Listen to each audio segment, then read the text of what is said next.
rest in peace to Tim Curry. He passed away yesterday on August 25th. He will be remembered as a legend.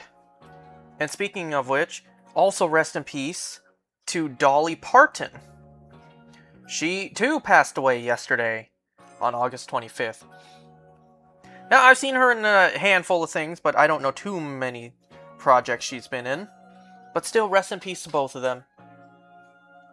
Okay, so clearly I have moved past the previous permutation hunt, because as you can see here, I did do a good amount, but the ones with 4 of them to get rid of, yeah, that's just not going to happen. You've seen me successfully have 4 run away, but yet it didn't count. It didn't work out.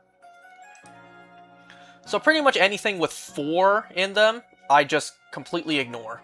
And also for some reason, this didn't work. Number 23, I tried and tried and tried. It just would not work. For some reason, only 1 would remain at the end here, instead of 3. At most, I got 2 remaining. I don't know why number 23 never worked out, but yeah. So that one ended, and nothing. It's fine. All that means is that we can continue. We can continue with our hunt.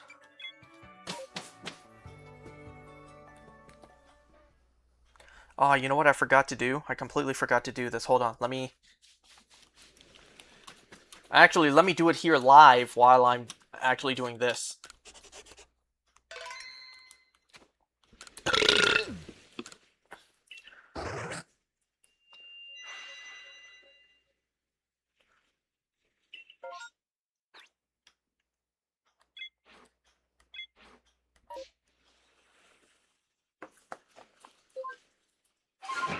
Damn, I can't believe I forgot to prepare this. Give me a second.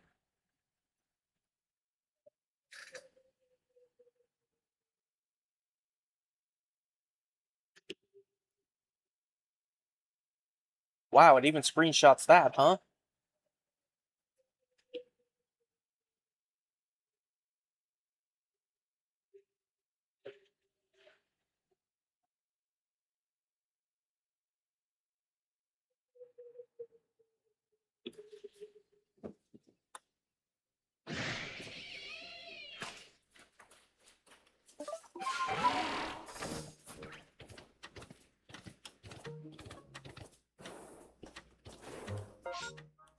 All right.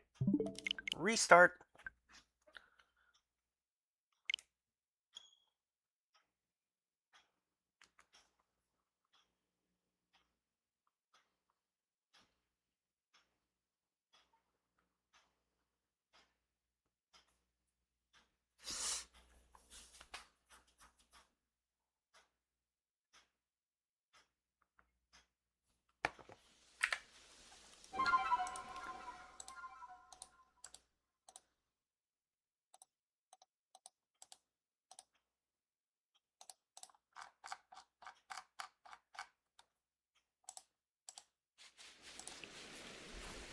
Right? Yeah.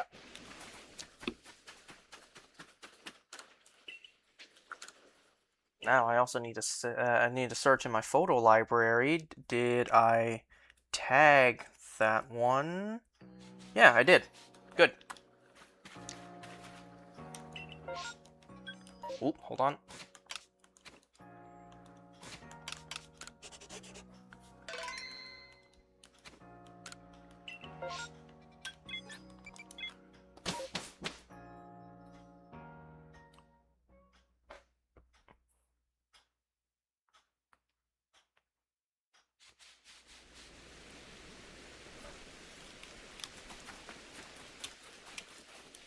Anyway, so today, as I'm getting this ready, today I do have the 2 shows to go over. Nothing. I have another episode of Dead City and the next episode of Lanterns. Hold on, I'm a little distracted right now.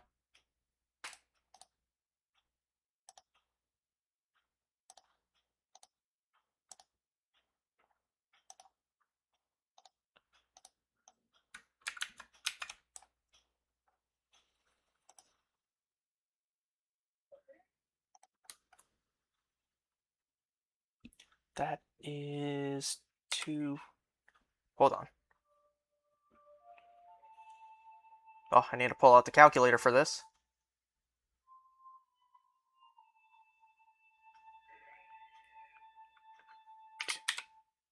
Oops.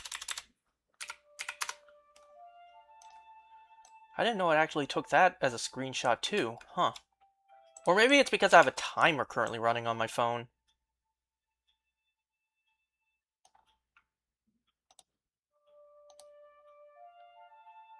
Wait, no, not that.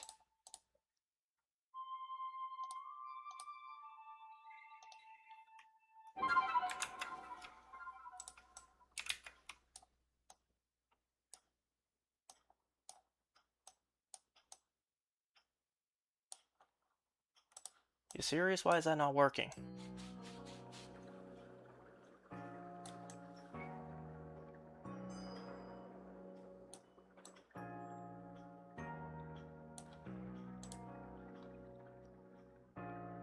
Why is it like that? Hold on.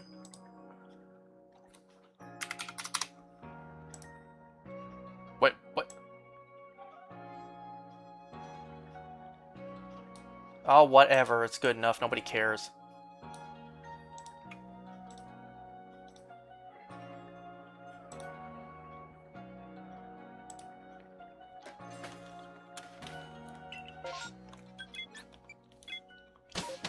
Okay. What I wanted to show you was... And it's going to show up very zoomed in. I don't know why it always shows up super zoomed in. What I wanted to show was... this. Okay. Zoom out. Drag. Zoom out. Okay, that's too zoomed out now. Make it fit the screen. There we go. Alright, yesterday, a lot of things happened yesterday.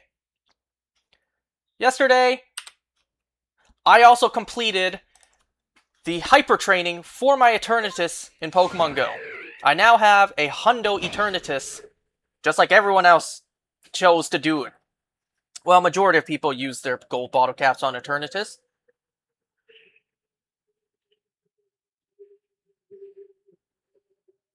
You know what I'm just now realizing? Shit, I just saved the game. Oh no, before I turned this on, there was a shiny Floatzel in a mass outbreak, and I didn't catch it yet. And I just saved the game. Oops, I just failed a shiny Floatzel. Whoops. So as you can see, I traveled 336, so basically 337 kilometers total with this Eternatus as my buddy. Now, I did need only 200 kilometers with it to get the last hyper training done for HP. But, you know, I already had this equipped as my buddy beforehand to actually try to get it to best buddy. So, that's done. I also want to show you guys, as just a reminder, once again, it's going to be very zoomed in. Okay, you see the top of the screen right there? I didn't know it. Screenshotting on my new phone also takes the black bar on top too. I'm not sure I really like that, but I will say, when it comes to my new phone, I am loving one feature, and that is the auto brightness. For so long, on my older phone, auto brightness would only go up. It would only make the screen brighter. It would never dim down. So I would have to dim it down when we get into, you know, dimmer lighting. I would have to actively turn down the brightness myself. Now, the brightness actually turns down on its own. I love that. Alright, as you can see, just as a reminder, this is where I started off. I had a 15, 12, 12 when I started, and now I have a hundo. Nice. It's also best buddy too. Okay, let's continue the hunt. So, we have a couple things to go over. And I think this is the biggest news. The fact that Xbox has made an announcement that your physical games... Well, wait, what was it again? Hold on, I bookmarked it. Somewhere. I bookmark a lot of things.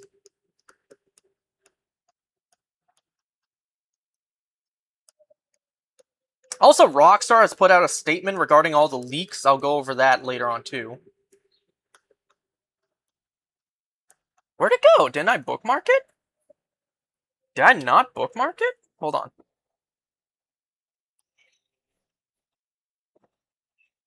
Okay, here it is. Your physical game library is more than a collection of discs. It holds years of memories and stories worth preserving. Starting next week, Xbox insiders can unlock a digital entitlement for supported physical games. We'll start with thousands of titles and add more as we can.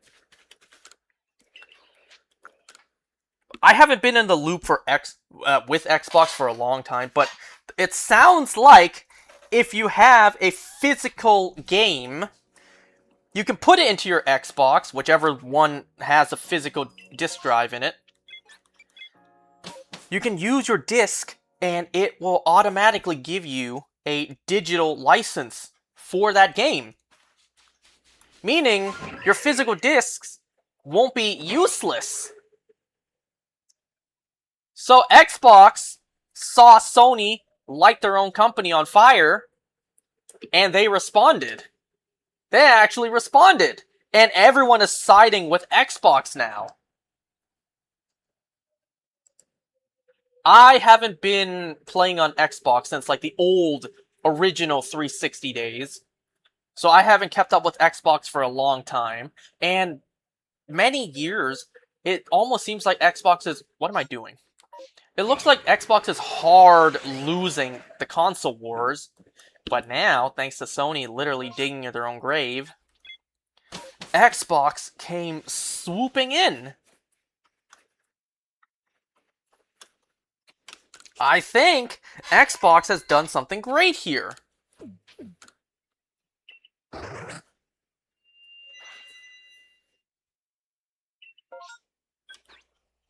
Now, it does raise the question, though, like, you use your physical disc to unlock a digital entitlement. So you buy the physical game just to have a digital download. I mean, it's better than nothing, Sony. By the sounds of it, it kind of sounds like Nintendo's game key cards. You buy a physical game, while, yes, unlike game key cards, the game is actually on the disc.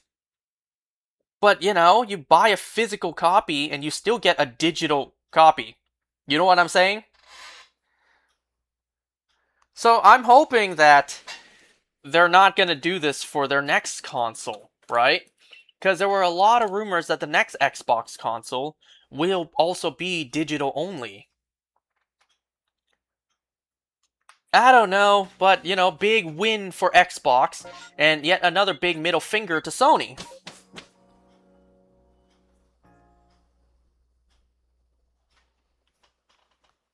We also got an announcement, or not an announcement, but finally some sort of statement from Rockstar Games regarding all of the cyber leaks or whatever, the leak duck, whatever. What was it again? Anyway, it pretty much says, like, I'm gonna try to read this out now. Dear all, we know that many of you have been waiting to hear from us regarding the events of the past week. It would be an understatement to say that having videos of Grand Theft Auto 6 gameplay leak in this way has been heartbreaking for our team, and this is obviously not how we intended for you to see the game after all this time. We are very sorry that everything has taken as long as it has.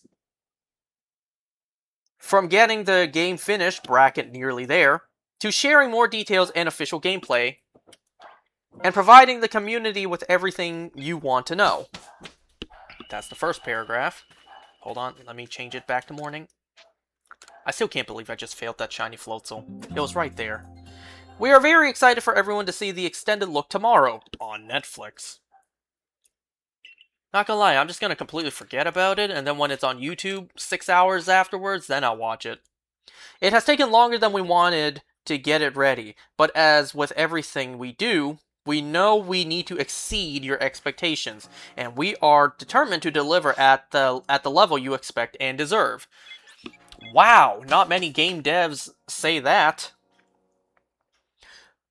While it is unfortunate that the intended gameplay experience may now be impacted by some spoilers. What spoilers? I saw the leaks. Ain't shit been spoiled.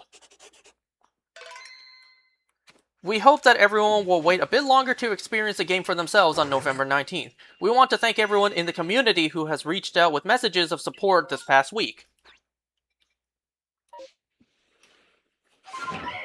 Your words have meant more to this team than you can imagine. Ultimately, we are making this game for you, and without you, we would not have the privilege of making games. We look forward to sharing more with you soon. Sincerely, Rockstar Games.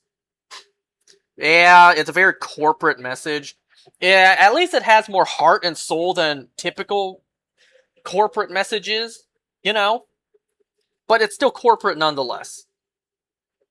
And, of course, the comments are all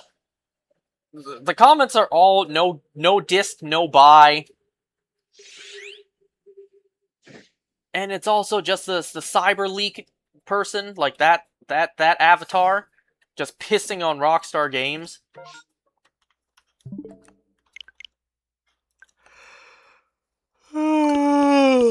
But mostly, it's all just about the discs.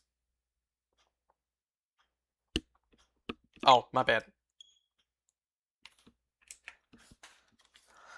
In other news, Pokemon and LEGO are doing another collab, and it looks like not only are these figures of the Kanto starters going to be huge, like really, really massive in size, but it also looks like they are gonna take thousands of pieces to build, because they are super detailed.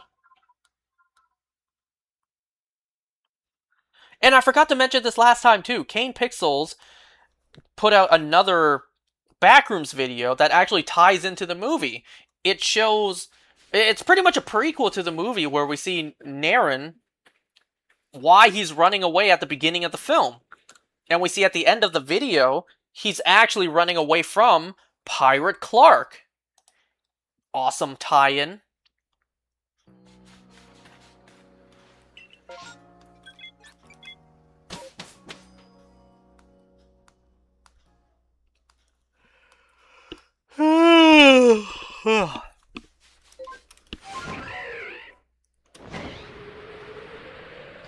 Anyway, so I thought about something again yesterday.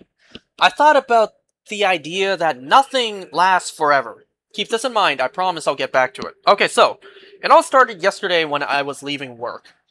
I was driving my way home, and then the frickin' 407 highway was blocked. Like the express highway, I gotta actually pay money to use to get home in a timely manner, you know? It was blocked. There was a police car right there in the middle with cones, so I couldn't get past. And because I'm on the highway, I can't do a 180, turn around, and get back on the road. So I had to take the other exit. The path I take, there's two paths. So I had no choice but to go the other path. I didn't see any, like, warnings or anything that the path was closed, right? And I couldn't do a 180 on the highway. So I had no choice. I had to take the other path. And now it's like, well, now I'm in uncharted territory. I don't know where I'm going. All I can do is follow the GPS. So the GPS took me to a couple of city streets that were absolutely bombarded with traffic.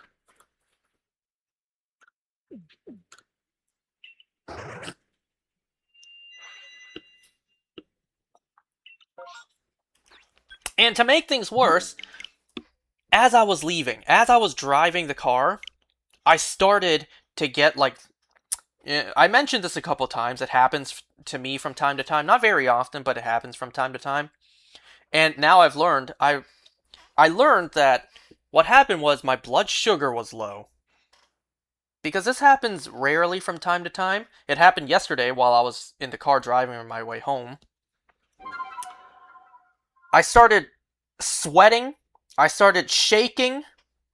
You know, I needed to eat something. It didn't used to happen to me in the past, but then again, it started happening for a little while. Not very often. But, you know, something like this has started happening. And I'm thinking, I am super stuck in traffic. Like, do I try to stop somewhere to eat something first, or do I think I can endure the traffic and wait until I get home before I eat dinner?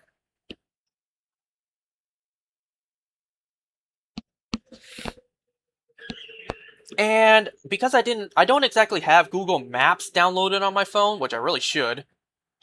Instead, I have the Maps app that comes with the iPhone.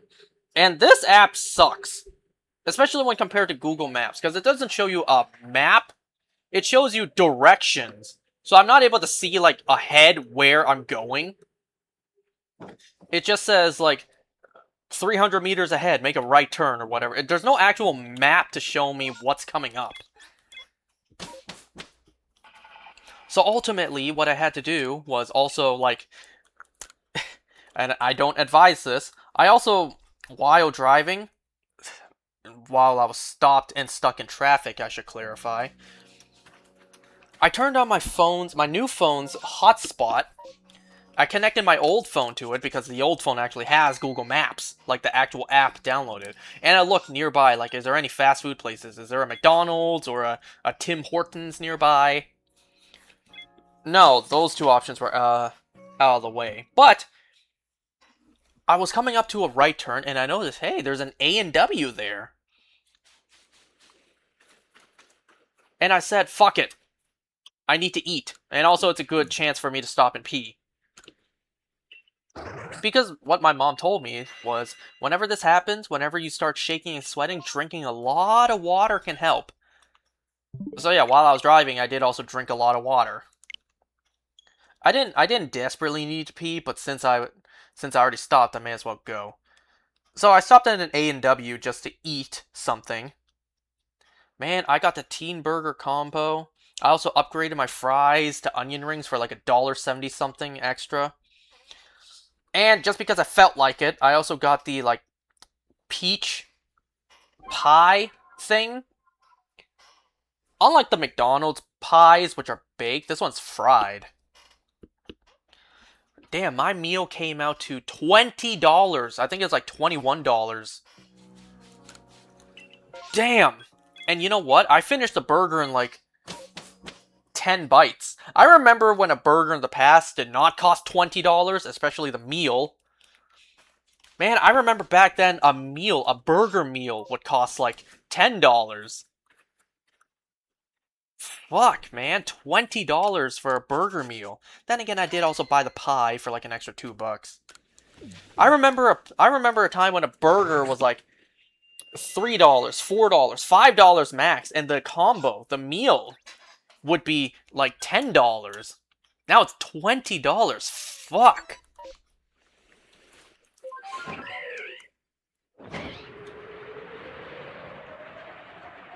Anyway, so I scarfed down the burger, and it is not a big burger. I remember a time when burgers were actually huge. You know, was actually like gargantuan. Not anymore. Prices go up and rations go down. I don't know the word. Quantity? Quality? No, not quality. Well, in some cases, quality.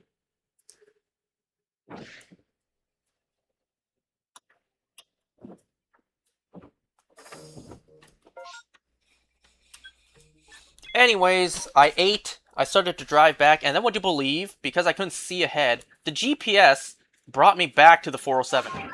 Like, wow.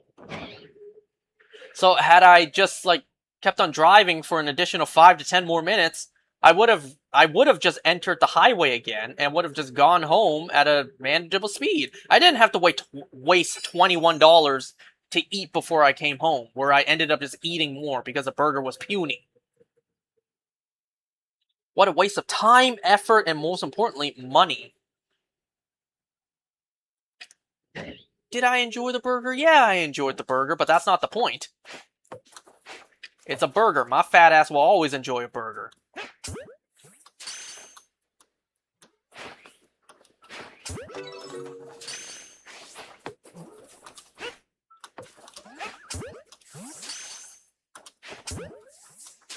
Anyways.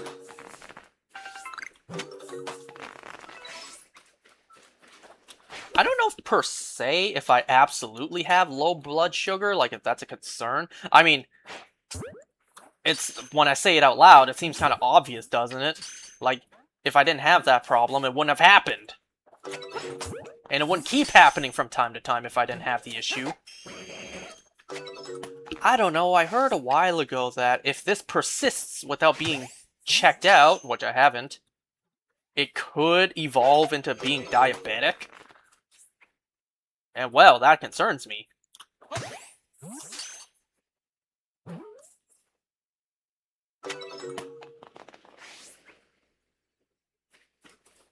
There's still something around here. Anyways, because we're in late August right now, we're about to hit September. You know, the season's changing, summer's over. Can you believe that? Summer's over. It's getting darker sooner, and that will absolutely be the case when winter comes. Ugh, I have no choice but to just reset the area. I can't find where the last one is. I hate it when that happens. So by the time I was done eating, it was already pretty dark. Relatively dark. It was dark to the point majority of the night sky was dark, but there was still one corner, one direction where it was still like orange and bright. Whatever, so it was dark outside. I had to put on my glasses to drive at night. Just to be safe.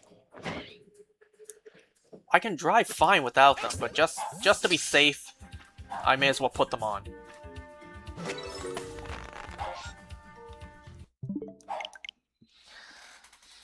And it's like, wow, I don't drive on the highway at nighttime, at pitch black nighttime very often.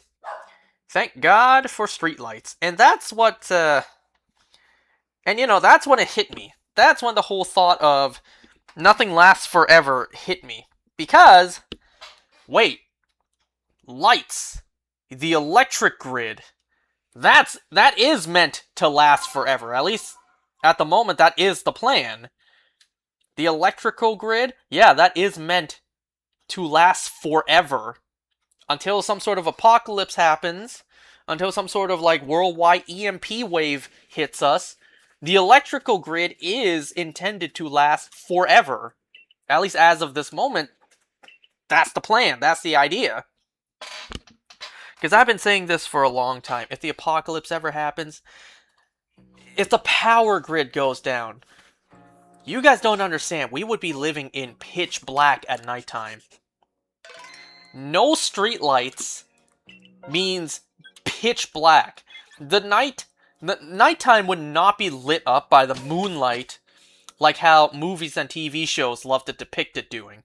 No, it would be pitch black outside. And if you were to use, because we're not cavemen, if you were to use flashlights or candles, yeah, that would help. That would only help so much. That would help. But if it was some sort of apocalypse where it's survival of the fittest, you would just give your position away to any sort of raiders, any sort of, you know, bad people. And if there are actual dangerous predators out there hunting us in the apocalypse, oof, good luck surviving. I think I am dead right away, I'm not gonna lie. As would majority of us, you know? Because we live in a society. Is that all? Is that all, Mr. Mimes? This is a Mime Jr. outbreak! How is there all Mr. Mimes? I've been scammed. I've been ripped off. I was promised something else.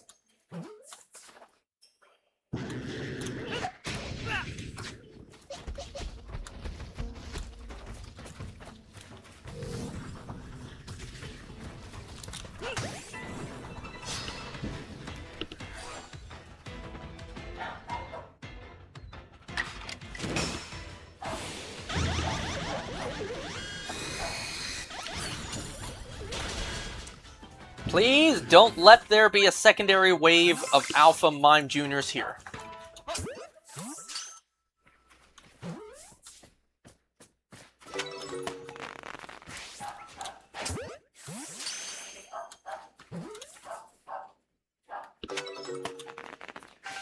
Oh my god. Will you bastard stop showing up?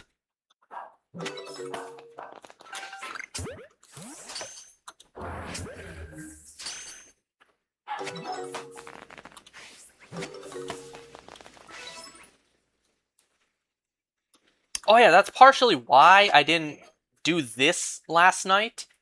I would have last night, but then the whole story of me coming home late. I was also pretty exhausted yesterday. Yesterday wasn't busy per se at work. It wasn't busy at all. I was bored out of my mind and about to fall asleep at work. But there were little things to do here and there. But regardless, I still had to wake up early. I still had to be present. And, coming home, all that happened. It wasn't really much. I'm making it out to be like some huge event that took all my energy. But still, when I got home, I was dead exhausted. Like, I got into bed at 11 p.m. And then I didn't wake up until like 10:30.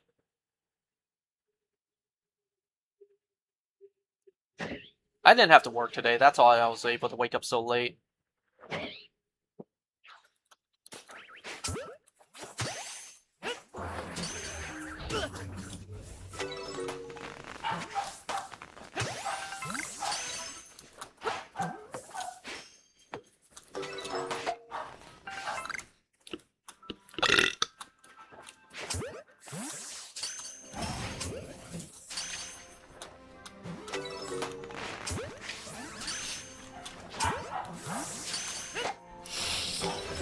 God, I hate the targeting system in this game.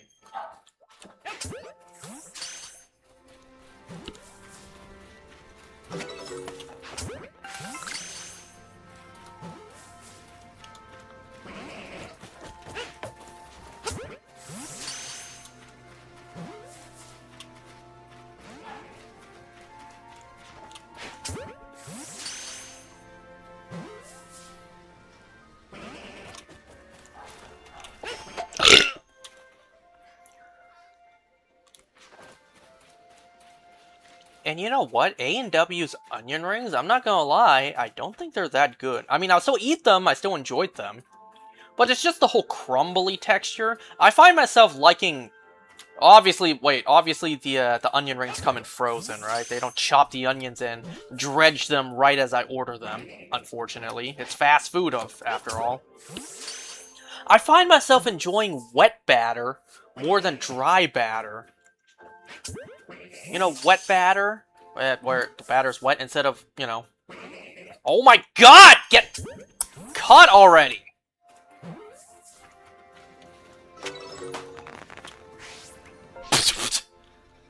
What a waste of my time. Whoops.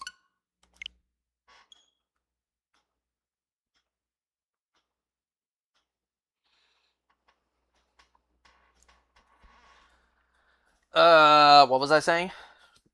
Oh yeah, I prefer wet batter over dry batter.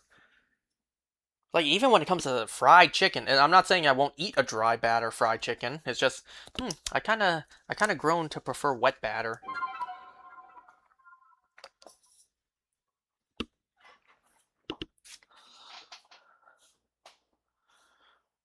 So, moving on, we also got a trailer for Avengers Endgame Encore. The re-release of Avengers Endgame with, like, 5 minutes of additional scenes that will tie directly into Avengers Doomsday. If I have time, I will go and check it out. There's multiple reasons why, if I have time, I will go and check it out. One, the theater experience for Avengers Endgame, especially, like, past 1 hour into the film, not gonna lie. Yo, you just can't replicate it, you know? It's a theatrical experience. Two, people have been quick to point out that the trailer looks more colorful. The contrast has been raised for the actual visuals for the entire film, maybe. People have been comparing the way Encore looks to the original Endgame, and the original Endgame looks so grayed out, grayscale, dull. I did think that at first. When I watched Avengers Endgame initially, I did think it looked a little bit dull, but it was fine. But now it looks so bright and colorful, I kind of want to experience that on the big screen. And number 3, there's a potential chance that with this re-release, Avengers Endgame could become and stay the highest grossing movie of all time, beating out Avatar. It did actually beat Avatar, but then Avatar re-released again and took back its #1 place. So I think there is a good chance that if we all support Avengers Endgame Encore, it could reach its position to being #1 most highest grossing movie of all time. And I think, I didn't check this yet, I think I also heard that Spider-Man Brand New Day has become the #2 highest grossing movie of all time. Maybe that's a little bit far. Or maybe it's like the biggest box opening, I don't know. Something, it became #2.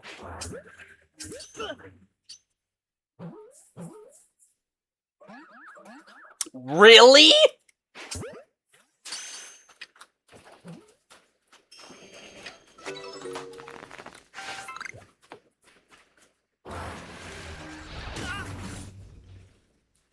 Fuck you. I'm gonna catch you first.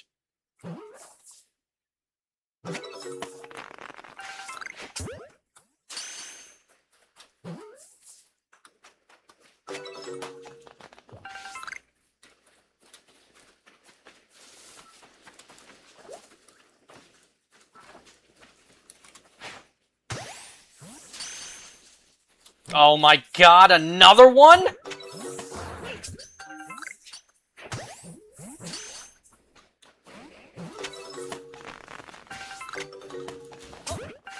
Also, I've been hearing people spread around this rumor that maybe with the re-release of Avengers Endgame with Encore, they might have redone some scenes to better fit the continuity. People have been throwing around the idea that they could replace Emma Fuhrmann with Catherine Newton playing Cassie Lang. Maybe they reshot that scene so that Cassie Lang will be played by Catherine Newton. There is that rumor, and I hope, if anything, I hope that rumor might be true, and I hope that this next one is not true. Replacing William Hurt's Thunderbolt Ross at Tony Stark's funeral with Harrison Ford. I hope they do not do that. Because unlike Cassie Lang, specifically played by Emma Fuhrmann really only showed up 2 times in the whole film. And they were both very brief. William Hurt was in Marvel since pretty much the beginning. So he is Thunderbolt Ross. It's only because he tragically passed away that they replaced him with Harrison Ford. So I hope they don't go back and try to replace him for the continuity to fit better. Because, well, that only makes it worse. His face looked like William Hurt in all the previous projects he was in.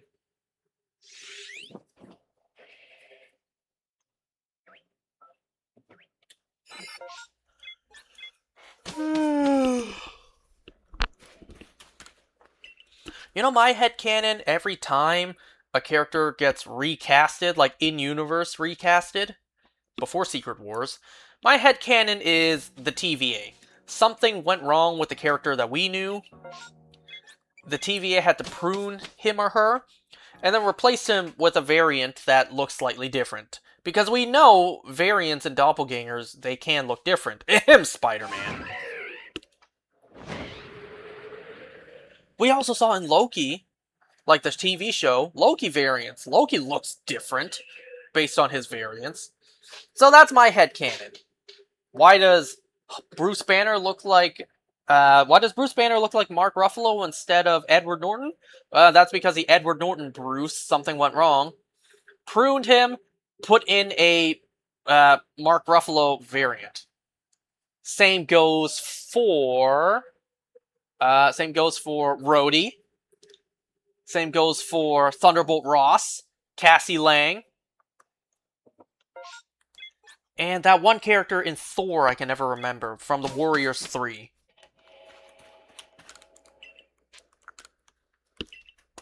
Yeah, that's my headcanon. It's a TVA. Why do characters look different? TVA.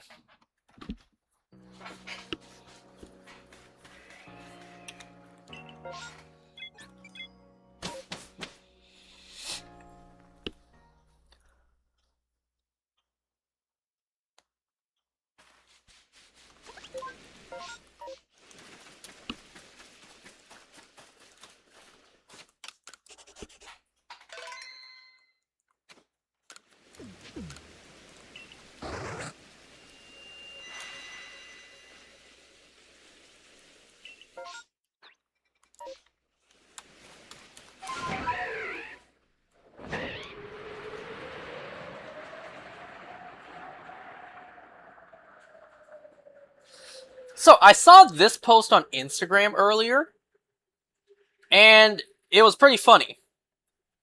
This post reads, Spy Kids 3 was one of the strangest movies of all time, but when was one of the strangest movies of all time when you think about it. Alright, let's go over this. First of all, the movie opens with a baby Selena Gomez. Doesn't even look like her. But damn, I never realized that was baby Selena Gomez. Like, it really did not click with me.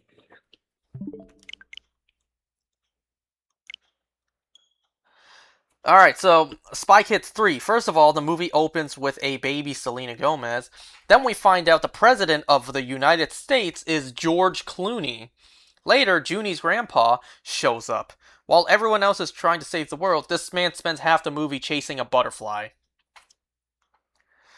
Then we find out the president was somehow the villain the whole time, which makes absolutely no sense, but it does give us George Clooney doing a Sylvester Stallone impression. Speaking of Stallone, he is the actual villain, and he gets advice from the 3 other Sylvester Stallones. Then Elijah Wood randomly appears as this legendary, all-powerful character who's supposedly going to save everyone, and he dies almost immediately. Then, because this movie somehow still has celebrities left, Antonio Banderas shows up and starts doing whatever the hell this is. Their uncle also turns up, and their uncle is literally Machete. Yes, that Machete. You know, Danny Trejo. And then, and just when you think the movie has finally run out of ways to confuse you, Steve Buscemi shows up, riding a flying pig for absolutely no reason. Like, wow. Yeah. Spy Kids 3 really was a strange film. Especially for the intentional dog shit CGI. But you know, it had its kind of charms like that. Am I the only one who ever thought that the CGI lava looked more like orange juice, Sunny D? Am I the only one who ever thought that?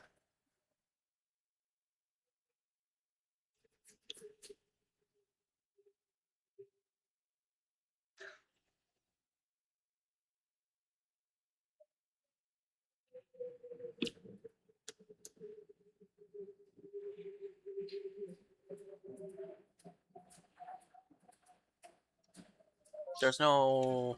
Yeah, there's no Mime Jr. outbreaks here.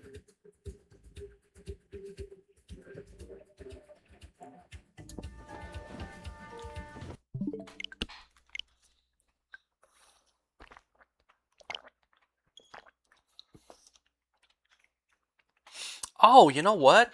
That reminds me, I almost forgot to talk about this. So, Pokemon maybe seems like they're going to be changing the combat system moving forward in future games.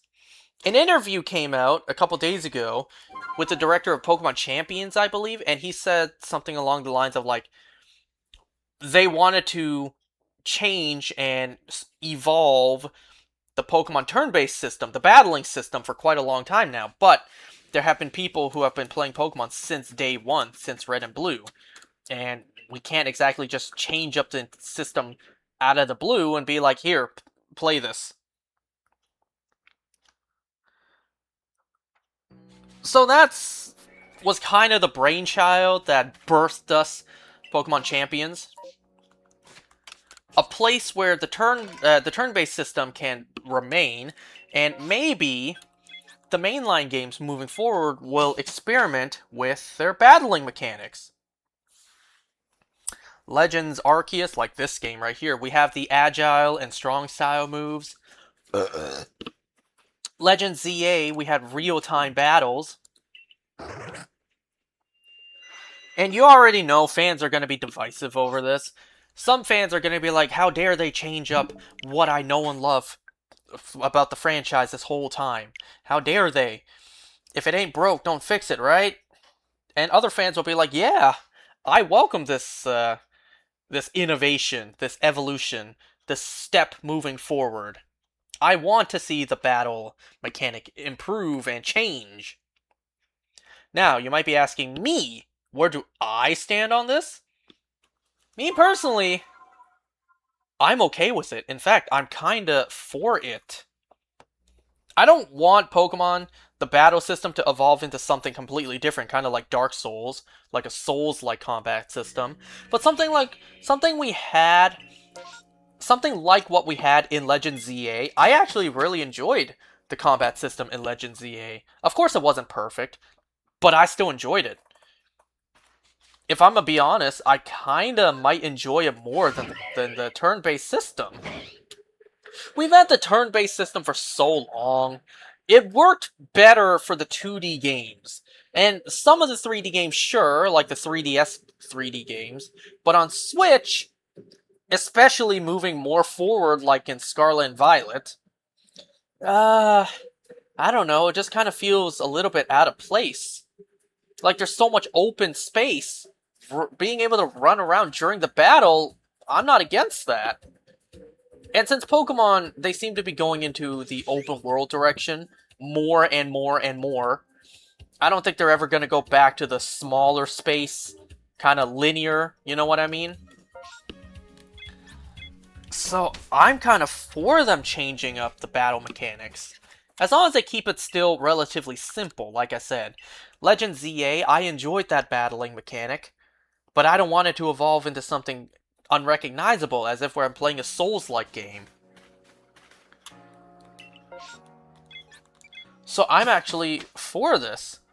The one thing I don't want changed, however, is the 8 gym battle system. I never found that an issue. I never found that old or repetitive. Like, when it came to Sun and Moon, the Island Trials, that was damn near the same thing. Pretty much damn near the same thing. You battle Pokemon, and you get a badge akin object. You got the Z Crystal, but, like, damn near the same thing. And then you battle the Elite Four. So I don't want them to really change up the 8 gym battle formula. For these Legends games, fine, you can change it up here, but the mainline games, it's like, I don't really want them to change that up.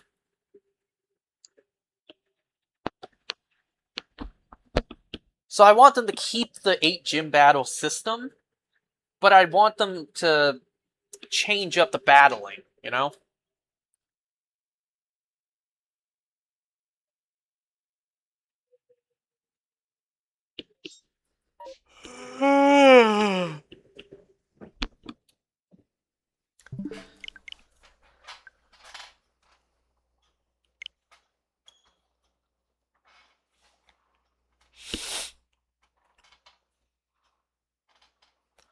Anyways, is there anything else for me to talk about and go over I before I go over the two shows?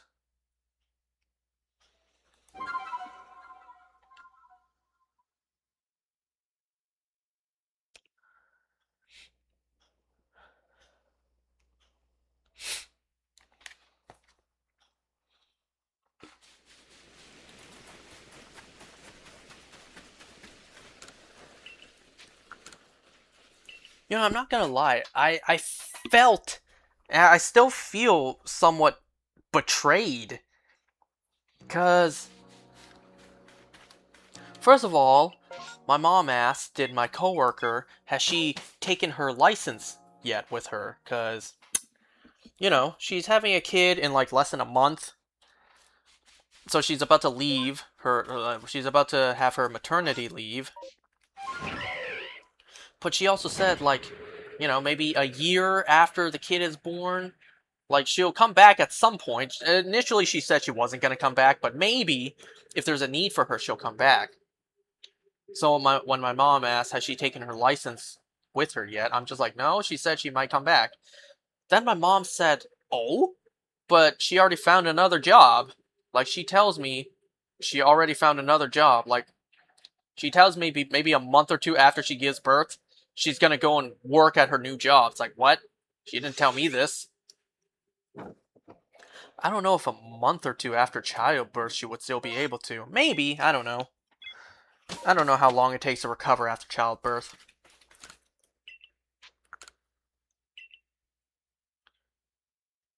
So, yeah. I don't know why I feel betrayed by this.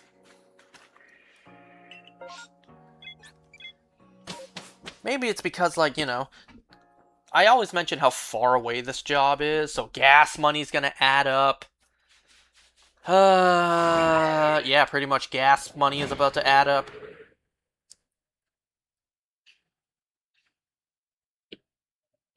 Like, if it was close by, then it wouldn't be an issue, but because of how far it is, I'm gonna use up a lot of gas. I'm gonna fill up gas very frequently. And we know gas prices, well, everything is expensive now. I just talked about that burger earlier, didn't I? So everything is expensive. And it's like, well, what the hell? I don't get paid enough for this, you know? So it's like hearing she got a job nearby, like actually in town. I don't have to drive super far away. Or she doesn't have to drive super far away. It's like, damn. Why couldn't I find that job? You know, this isn't necessarily the case, but why do I feel used, you know? I'm gonna be her replacement at this faraway job while she got a job closer. I feel like I'm her excuse to, you know, not come back. So that way she can have a closer job. A job that's closer. You know what I'm saying? And now that I'm here, it's like, well, now I can't leave. Because there is no replacement for me. I am the replacement.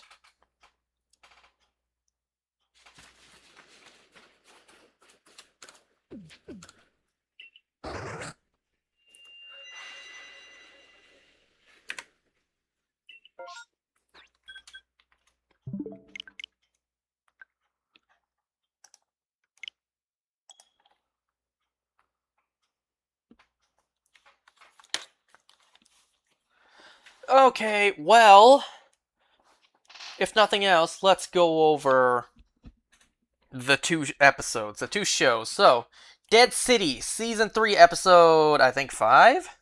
Yeah, this is Episode 5. And then, Lantern, Season 1, Episode 2.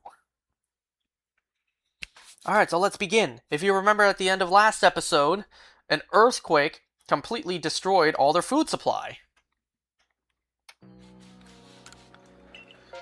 So this episode begins with the people being very angry that they have no lavish supply of food anymore. The harvest is only beginning to sprout, so they don't have a lot of food anymore.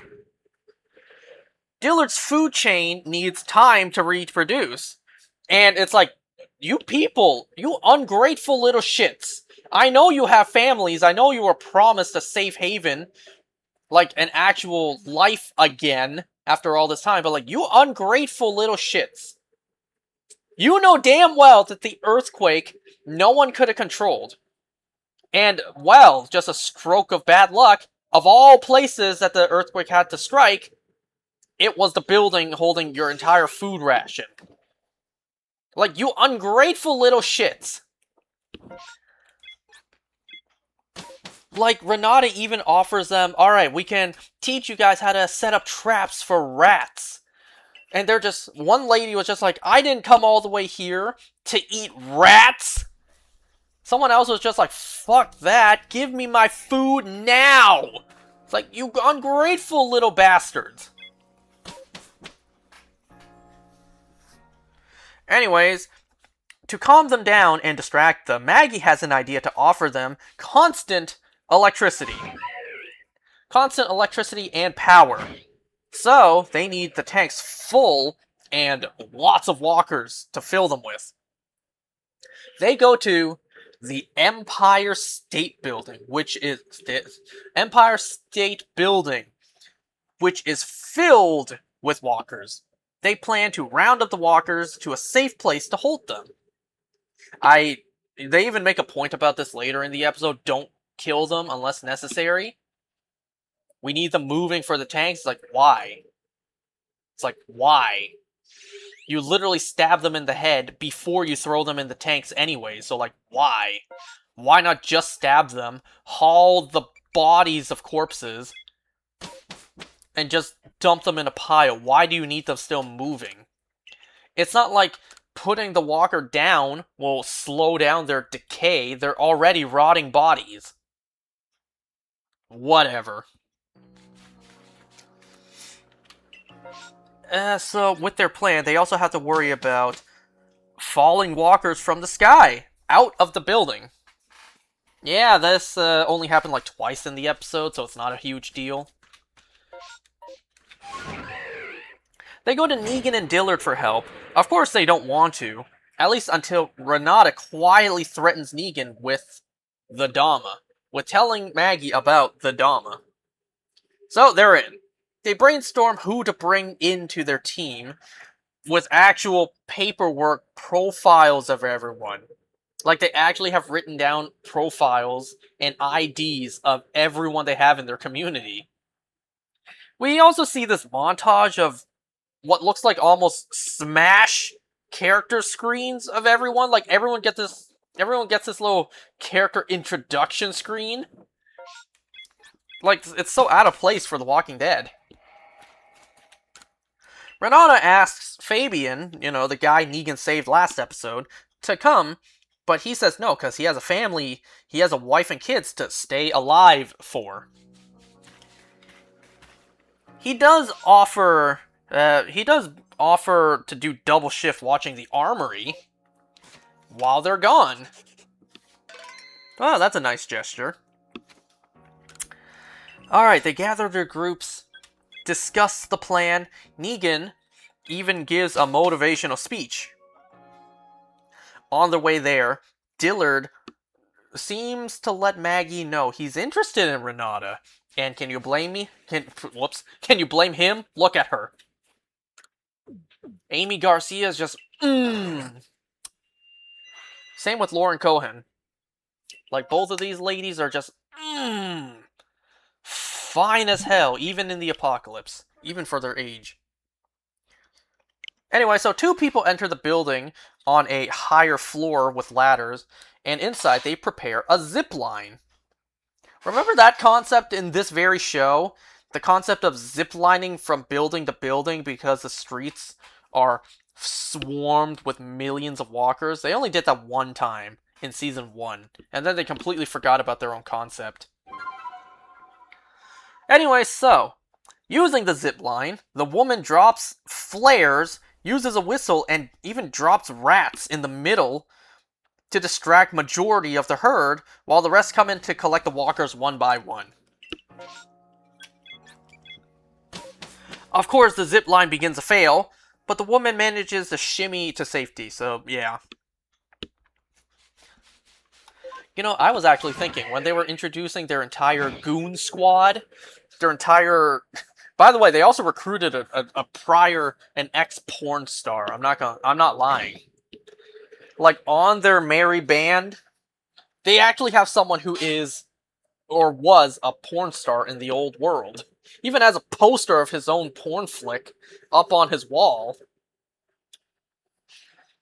Anyways, yeah, when they introduced these characters, I was thinking each and every one of these characters are gonna die one by one, but no, surprisingly, all of them made it out alive.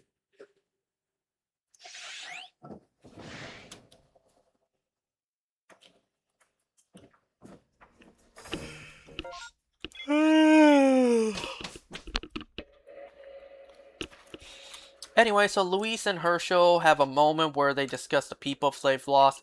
Luis mentions his wife again, and for the first time, Herschel mentions his dad. Well, at least this Herschel. We did see Herschel in the past, like on the Walking Dead main show, point a gun at Negan saying, like, it was you, wasn't it? You were the one who killed my dad. But yeah, like this Herschel, played by Logan Kim, I think that's his name is. You know, this Herschel, for the first time, mentions his dad. He doesn't say Glenn by name, which I don't know why The Walking Dead does this. Like, they treat people's names as if it's Voldemort's name. Like, they just refuse to mention the characters by name. Like, for so long, characters refused to mention Rick Grimes by name, and now, in this show, nobody's mentioning Glenn by name. Anyways, so Herschel doesn't bring him up to not make his mom sad. Damn. I guess that does explain why Herschel doesn't really bring up his dad. You know, poor Herschel. He never met his father, he never met Glenn, but he does still miss him. You know? So Renata and Dillard sing karaoke together to celebrate now having power 24/7. Dillard and his new group of friends, which he names the Death Squad, or Dead Squad. I think it was Dead Squad. The Dead Squad go to the basement where Dillard keeps his walker pets, and they celebrate and actually accept him for keeping them.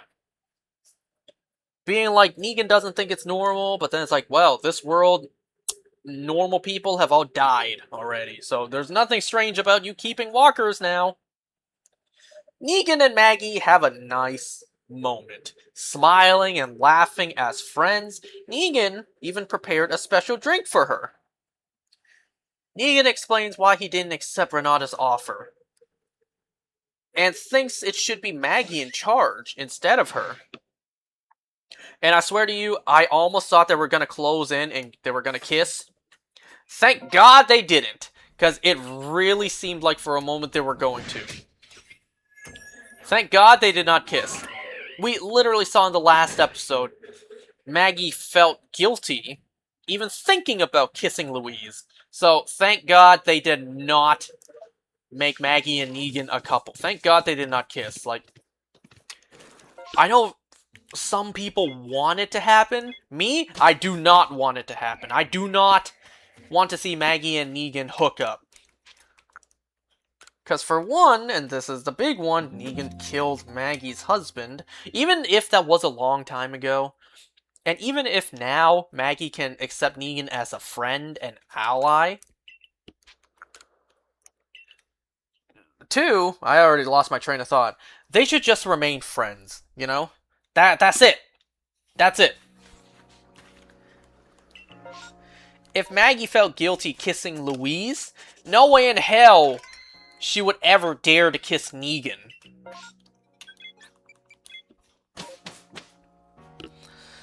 Anyway, so Negan sees Maggie cut loose for the first time and believes they could have been friends in another life. Even Maggie was shocked to hear this, like, friends? You and me? Negan just goes, I did say in another life. Anyway, so Renata calls out Fabian for stealing food, knowing he did so when everyone left and he was able to take it with no one watching him. He's actually salty about Maggie. If she hadn't convinced them to come from the bricks, this wouldn't be happening. He even blames Maggie for his family turning on him, his wife and kids. I don't know, maybe it's like, Fabian, why did we follow you to Manhattan? We're now stuck and trapped on this island with no food. You promised this would be better than the bricks. But, honey, I only listened to Maggie. She said it would be better here, something like that. Fabian does fold and give the food back, and he even publicly apologizes. In a way, he looks like he's sincere, like he's apologizing with tears in his eyes, but I don't know, I get the vibe that Fabian was putting up an act. Like, he was able to act like he was apologizing sincerely, but I don't think there was any sincerity behind it. Well, Maggie doesn't think this will be a recurring issue because she shows Renata the system in the subway made to trap walkers by the zipline lady. She developed a sort of system where, like, you know how there are these doors, these spinning doorways that spin one way but don't spin the other way? So when walkers walk in with a wind chime to, to lure them in with sound, when walkers go in, they can't come back out. And because they're trapped in the subway, well, not really much of a concern. Wait, hold on, we're not done here yet.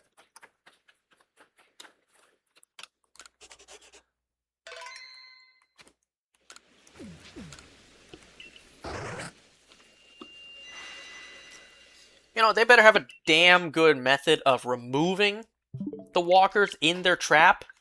Because, like I said, there's only a way in, there's no way out. I imagine that's what the subway train next to it is for. I don't know, but I also get vibes from back in Walking Dead Season 11, the premiere, when they were in the subway tunnels. And I also get, like, you remember in Daryl Dixon Season 2, I believe? Yeah, the Season 2, when they were in that parking lot? Yeah. Anyway, so Herschel surprises Luis with a spray-painted mural of his wife. Before you ask where he got the picture, it was from his... Remember earlier in the season, Luis's brother was having a baby, but then he was killed by the Croat? So, pretty much, his sister-in-law had one picture of Luis's wife. And, like, holy shit, Herschel, you did a phenomenal job spray painting. Like, that was spray painted? Even if you had a paintbrush, it would be hard to paint in that kind of quality. Like, you had one picture to work off of, and you captured her essence pristinely with just spray paint. You even painted a background for her, too, for God's sake.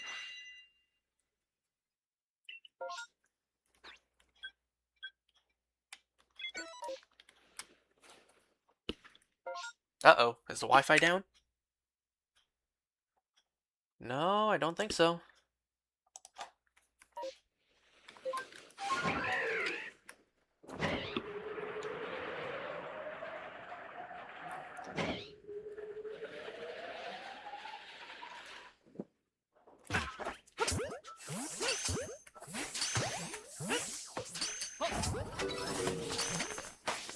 Oh, by the way, we did also get the gameplay trailer for Persona 4 Revival. Oh my god, I can't wait to see how the story plays out. Oh my god, I don't know anything about the plot. I can't wait to see how the story plays out.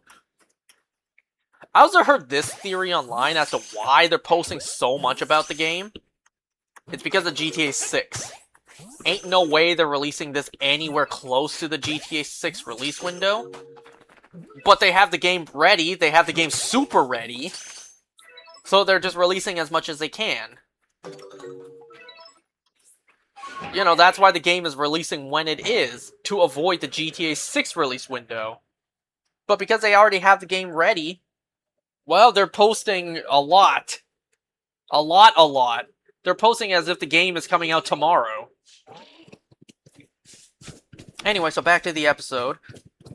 Fabian goes to the bar because he heavily regrets leaving the bricks. Blames Maggie heavily. even now carries a piece with the intention to kill Maggie, and even Renata too. Negan almost tries to convince Fabian that he too wants Maggie dead. He just like leans in. Did you know Maggie stabbed me in the back too? I don't mean figuratively. Like, she literally stabbed me in the back. But that was just to distract him so Negan could grab his gun. So Negan has Fabian's head at gunpoint, and Renata walks in at the worst timing. Renata pleads to Negan not to do this, but Negan does not hesitate and kills Fabian, just shoots him point blank in the noggin. The bullet even kills a glued down walker, and the other walker even seems shocked and angry. The other walker seemed angry that her friend was killed. Even turns around and starts almost yelling and growling at Negan like, "You killed my friend!" Renata has been iffy about Negan this whole time, and now that she has witnessed Negan point blank murder somebody, even though he said this piece of shit Fabian wants to kill Maggie and you, Renata. Well, Renata's a good person. She doesn't want the foundation of what she's built to be, built off of blood. But like in this world, you kind of can't avoid that.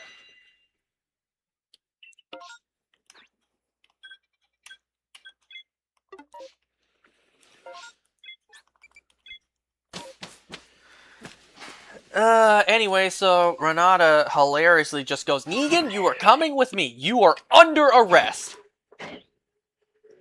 But the smart woman, she clearly sees that Negan will more than be able to outpower her, given Negan is like almost twice her height and weight and strength. So Renata just vows to come back, and Negan just goes, "You better bring an army." Because Negan, yeah, he's not going to go down lightly. See, Negan's been arrested before, and I don't think he's willing to do that again without a fight. Was that flame charge? No, that was like psychic charge. I don't know what that was.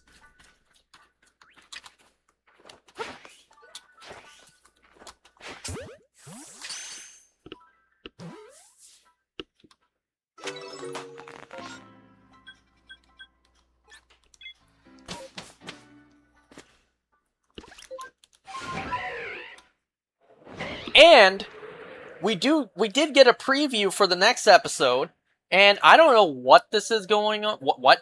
I don't know what's going on in this next episode. It seems like some sort of dream sequence, or, I very much doubt this, the multiverse, showing us a different timeline of events. I highly, highly doubt that second one. Because we see in next week's episode, the next episode's preview, that there is no apocalypse. There is no walkers. Maggie is in New York, Manhattan with Beth. And she seems like maybe she's buying jewelry or whatever, and Negan is a salesman? Oh, wait, I'm not supposed to save. Why the hell is my dad sending me so many pictures right now?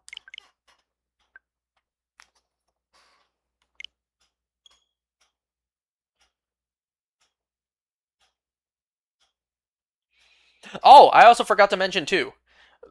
Can you believe this? My dad sent me a picture. Earlier today, I was mowing the lawn. I was mowing the backyard. And as I was mowing, a frog jumped out. A frog! Or a toad. I don't know which one it is. A little frog jumped out. In all my years of living in this house, I've never seen a frog jump out of the grass before. And, well, I didn't have my phone on me at the time, because I was mowing the lawn. So I tried to go back inside, grab my phone, come back out to take a picture, but it was gone. My dad just sent pictures of said little frog, so it's still in the backyard. My mom asked me, is it bright green, like dark green? Is it green? Or is it kind of gray? And I said it's kind of gray. And then she's just like, okay, so if it's kind of gray, that means it's not poisonous. Just don't touch it. And I'm just like, of course I'm not going to touch it. I'm not a kid. Yeah, there was a frog in my backyard. I've never seen a frog in my backyard before. Like, there's no bodies of water nearby, so I don't know where this frog could have came from. There's no ponds or rivers nearby.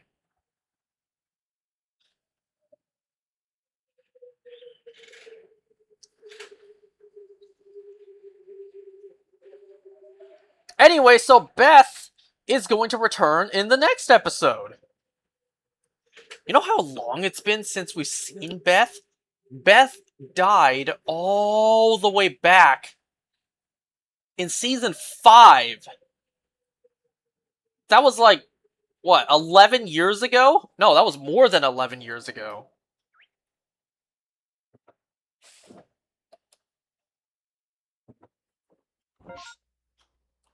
But it has been a long time since we've seen Beth.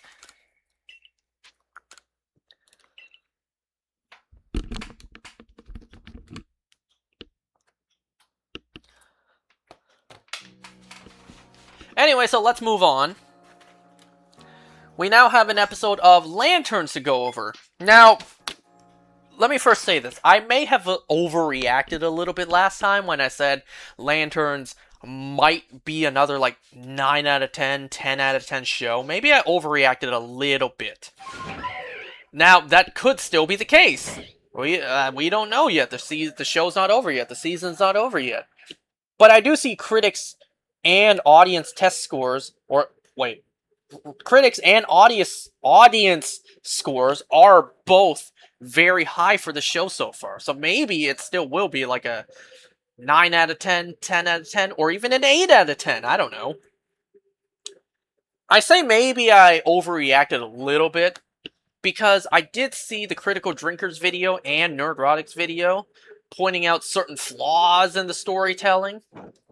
Kind of like how Carrie comes into the story like a girl boss. Now, me personally, I didn't really get that vibe myself. And then, like, a couple of other tropes that they point out. It's like, well, maybe I just missed it when I was watching the show. Maybe it's very blatantly there and I missed it, or maybe it's just them, like, so tired of all that stupidity that and now anything resembling that, they just point it out, even if it isn't. I don't know. But I'm not going to let their opinions, their reviews, their breakdowns influence my enjoyment of the show. Because there have been woke projects that I did enjoy, right? And I've mentioned this before. There were woke projects that I did actually enjoy. I mean, if you think about it, I enjoyed Agatha All Along, The Sandman, Gotham Knights.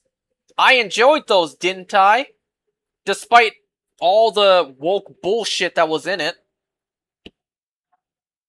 So, like, even if this show does have woke elements, which I didn't really pick up on in the first episode, but there was one moment in the second episode.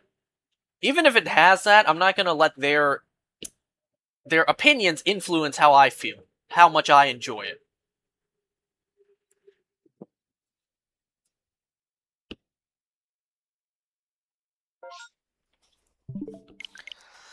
Okay, so here we go. Lanterns, Episode 2. The plot is actually moving forward quite fast. I'm not sure how many episodes this is going to have. Alright, so Hal wakes up John by literally throwing a bucket of water at him. Today is the day he'll teach John how to fly. And to fly, it's basically just fly. And would you believe that's how the episode starts, but does Jon Stewart learn how to fly in this episode? Nope. Does he fly at all in this episode? Nope. At least not with the ring. He flies with the plane. Because the ring is also low on power. Hal gives John a plane ticket. He needs him to go to Coast City to get his lantern to charge his ring. Also, feed Earl and don't lose concentration or the bird will disappear. Oh, I also forgot to mention, because when trying to fly, instead of actually manifesting flight, John just manifests a bird. Like a bird that the ring created. So Hal just tells John, alright, here's your test, Junior. Don't lose concentration.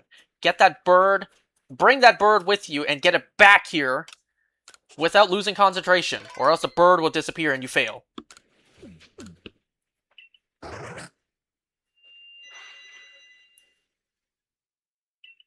Alright, so Hal, now that John's out the picture, Hal goes and investigates the football stadium. He tests the metal detectors. Seeing nothing's really there, he goes to the center of town. He flies up to scout the area after calling the sheriff's department, but no one answers. He uses up the last of the ring's powers. He barges into the town's PTA meeting on if the next football game should still happen after what just took place. Hal questions Billy on how his father and his friends knew to shoot up 4 people under suspicion of aliens. That's a good question. John calls Hal because he can't find the key. The key that's hidden in the rocks. There's like hundreds of rocks.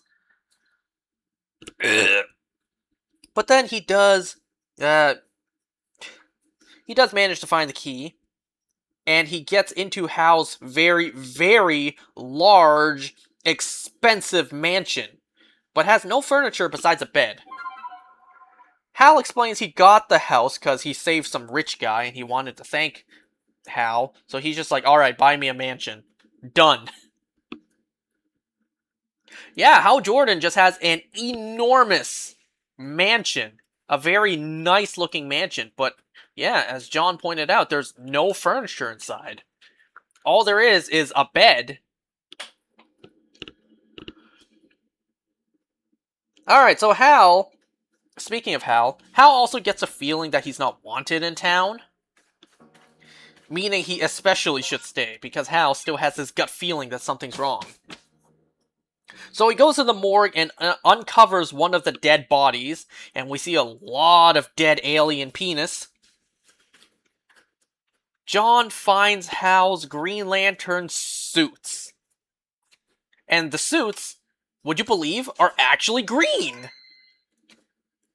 The suits are actually green, and not animated. Not gonna lie, that was a little bit of a surprise. So first of all, the Green Lantern suits are not this like poopy brown that we've been seeing in the trailers and behind the scenes. No, the suits are actually green. And second of all, they're actual physical suits that Hal needs to actually dress into. Like they're not, the suits itself are not manifestations of the ring. To me, that was a big surprise. I at least thought the suits would come from the ring. But then, you know, the actor's actually wearing a physical suit. So it's already a big upgrade from the Green Lantern movie.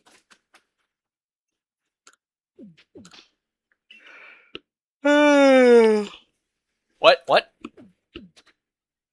Did I not save? Ah. Well, that's why I was actually grinding for some more of these berries. Whenever I saw the chance, I may as well just catch or get rid of whatever was in there. So I did grind for a couple more of these berries.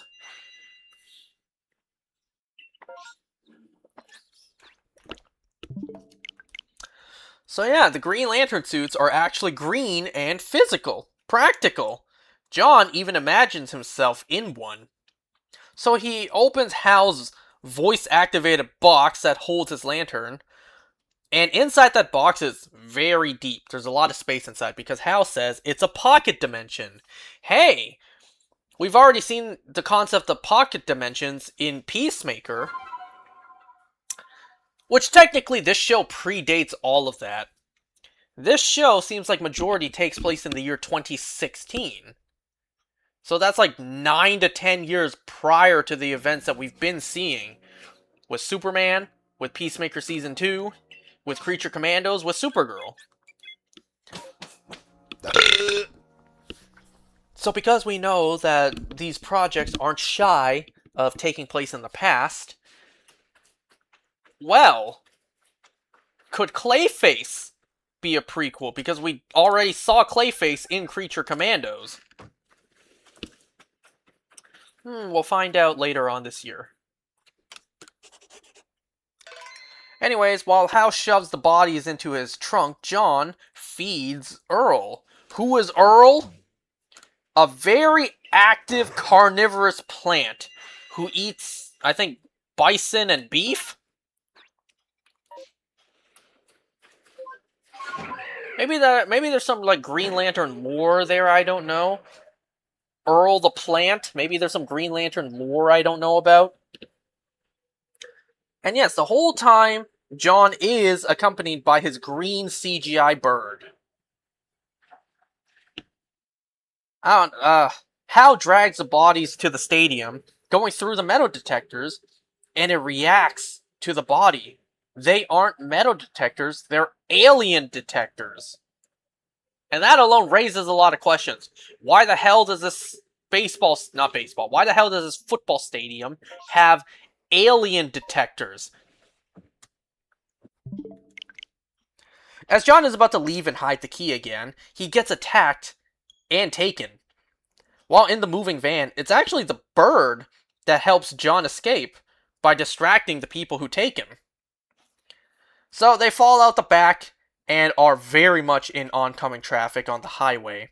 These guys who took John are very much not human, given how much strength they display. Or at least they may not be human. Maybe they are and they just have enormous strength, because Aaron Pierre is not a small guy. I imagine he doesn't weigh... I imagine he doesn't weigh little to the point the dude can literally throw him to the roof of the car with one arm.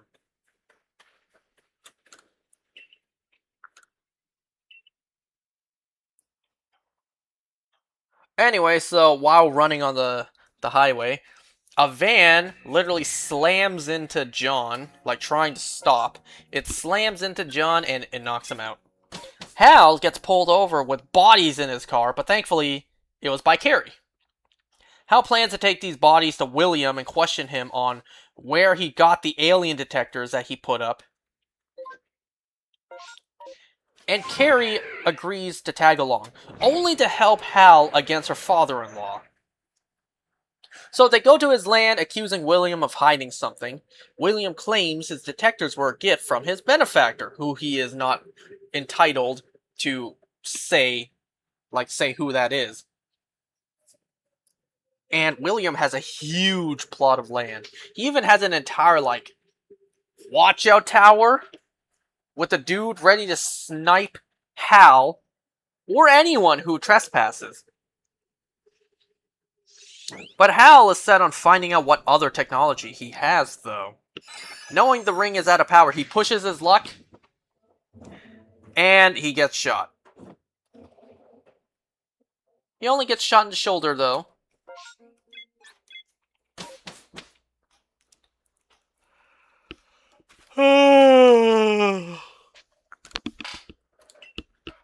Anyway, so the group who took John questioned him on manhunters, but he doesn't know anything. Hal hasn't really taught him anything. Also, I don't know the name of this group or these characters.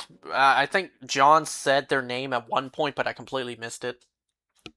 The man explains the manhunters to him, and he even prepares some sort of mental projection device to show John what the manhunters have done and what they're capable of. They believe Hal might be protecting the Manhunter. Because they had this, like, group in Russia ready to take down the Manhunter, but they were discovered, so the group was killed. And then, not an hour later, Hal Jordan showed up. So they don't trust Hal Jordan, but now they have John Stewart, a sort of Green Lantern also. So they give John 48 hours to find the Manhunter. Hal wakes up in the hospital after being shot, and Carrie asks about Sinestro, because Hal kept talking about him in his sleep. Hal won't say anything about Sinestro, though.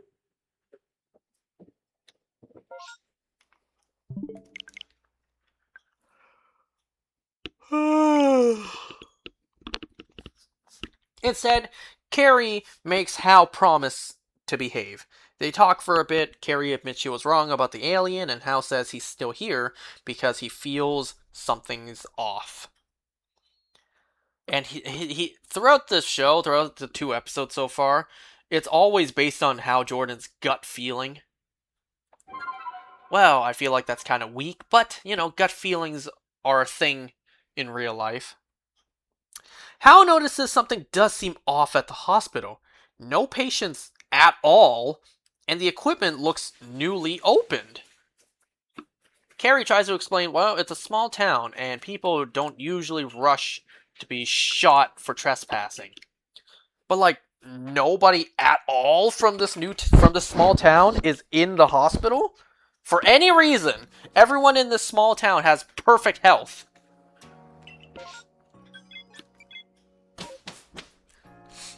And, oh, by the way, also, Carrie mentions she's from Gotham. That's fun.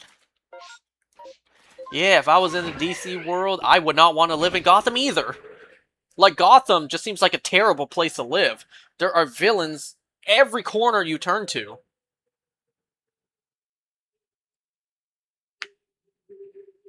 Anyway, so John makes it back to town, goes to a diner, and he runs into Zoe, the grandma he slept with. Anyways, they talk, and she talks about white men, and then asks John about his white man. It's like, is this some woke dialogue I hear? Is this some woke I smell?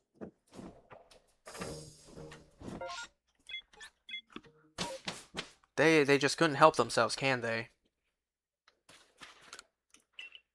She gives him a ride back to the motel. John brought the lantern and the suit, despite Hal saying, don't bring the suit.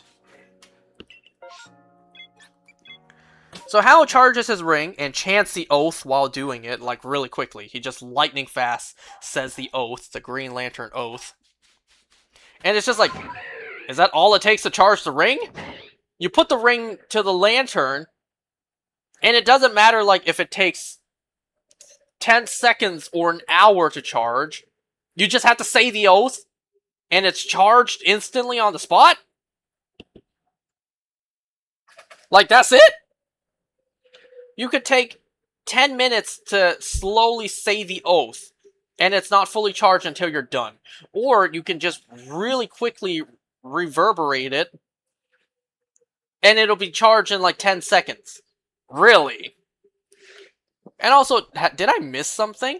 I don't recall ever for a Green Lantern needing to chant the oath to charge the ring. Like, am I missing something? I always thought you just put the ring into the lantern and it just charges. Like, I don't recall you ever needing to actually say the Green Lantern oath to charge the ring. Anyways, John tells Hal about there being a manhunter in town. Hal knew that his gut was right. Something was here. He also pretty much explains whoever the group was, the name I forgot. Yeah, they don't trust you. In fact, they heavily urge me not to tell you.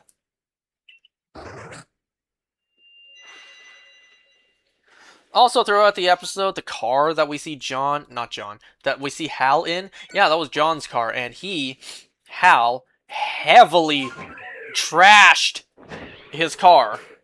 There being alien goo on the seats, and Hal even took off the bumper to test the metal detector on. Like, damn, no respect whatsoever.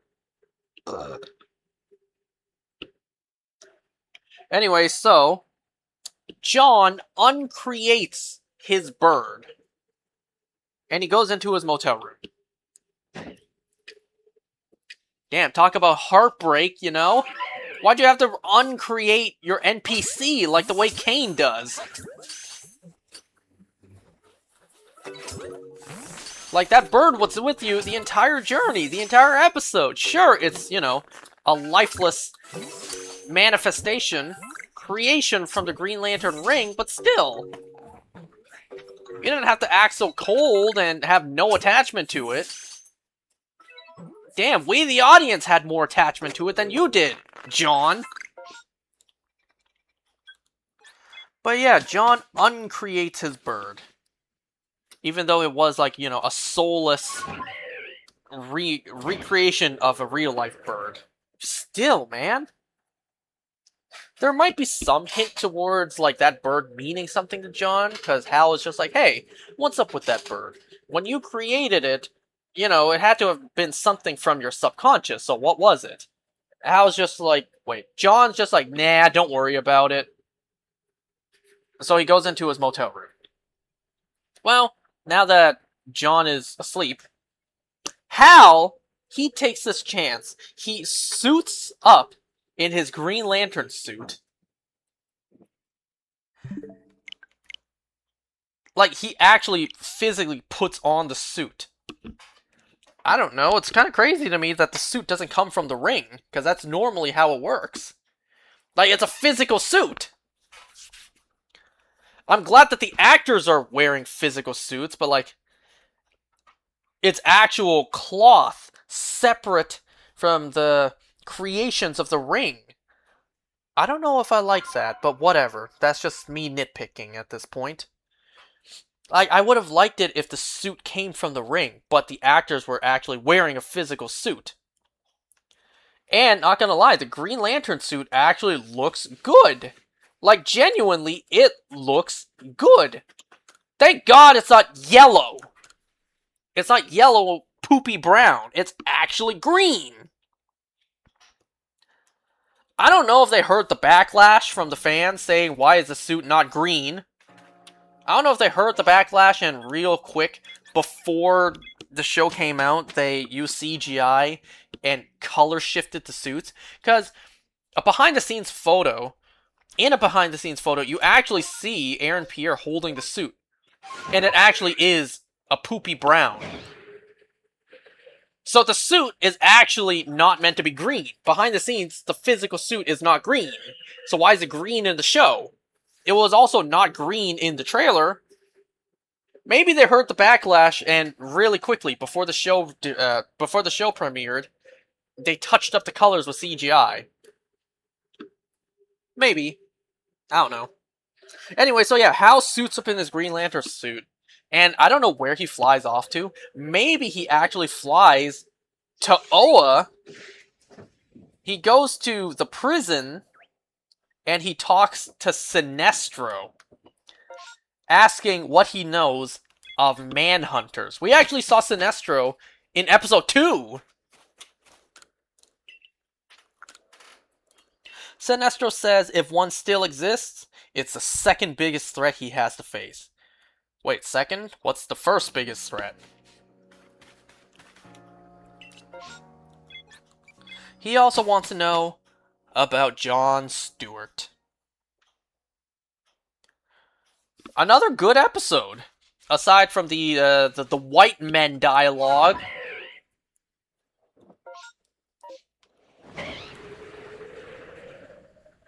The suit looks good. The CGI looks good. We're actually getting Sinestro 2 episodes in. The vibe I got from Hal talking to Sinestro, and I hope this isn't going to play out the same way, the vibe I got was Nora talking to Eobard in Season 5 of The Flash, where Eobard was secretly manipulating her to escape prison. I kind of hope that's not the case. But if it is the case, I hope they do it a hell of a lot better than season 5 of The Flash did.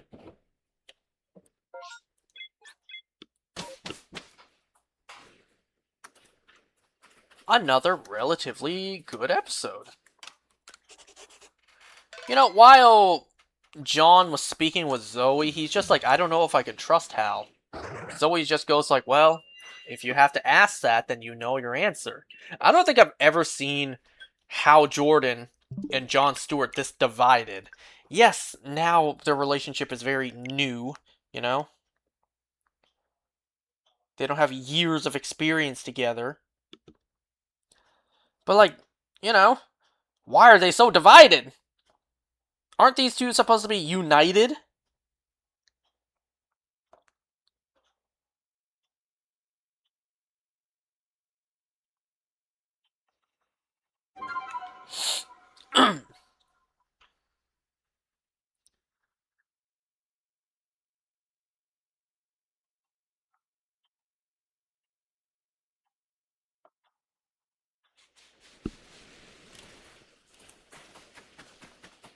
Well, that's all I have to go over today, unless there's news that came out that I'm forgetting.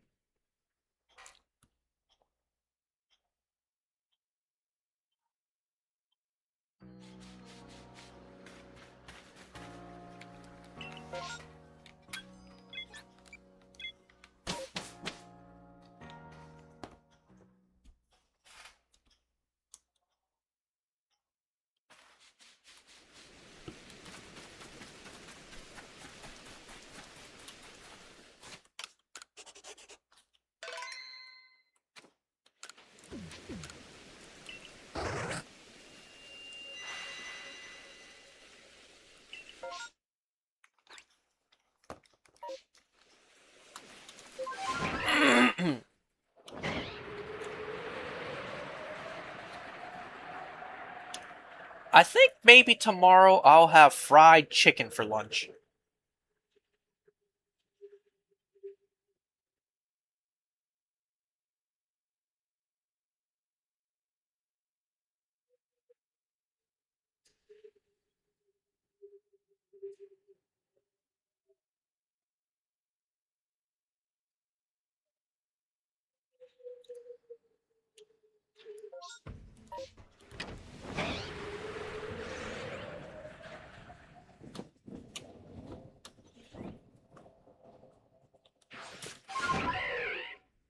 While I'm doing this hunt, there's still other things I need to juggle around and find time to do.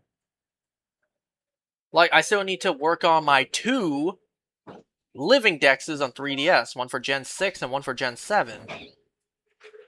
And then I also need to actually play Pokemon Fire Red and Leaf Green at some point. I only have Fire Red at the moment. I didn't even buy Leaf Green yet. I will at some point in order to complete the dex and get Celebi. Get the Celebi gift that's coming out in October. I haven't touched Fire Red since I got Charmander Shiny as a starter. Wow, what a trick shot.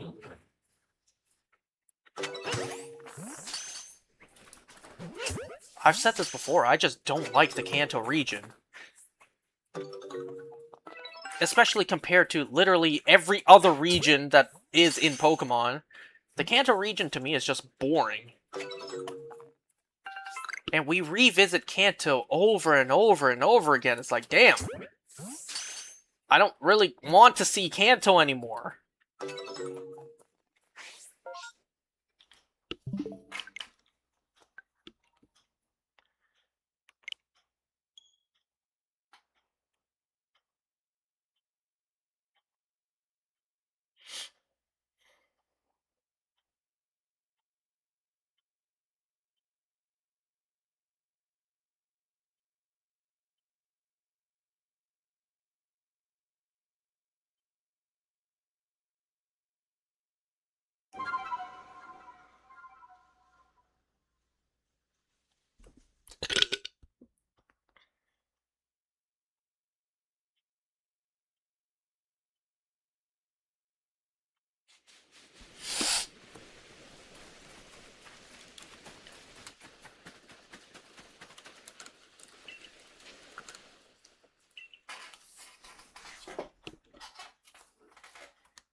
Mm, let me see. Is there anything else that came out recently that I haven't spoken about yet? I mean, we did also get get the announcement of Hell of a Boss Season 3 for Prime Video, but I also haven't seen that show yet. I still need to.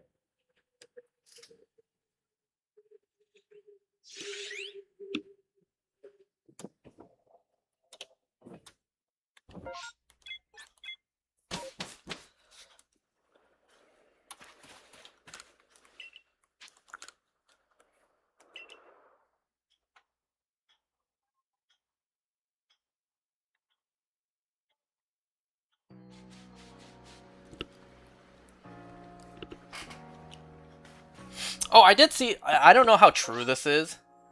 I did see a post earlier of like Andrew Garfield saying he wanted to see his Peter Parker explore his sexuality with a character that Michael B. Jordan would play.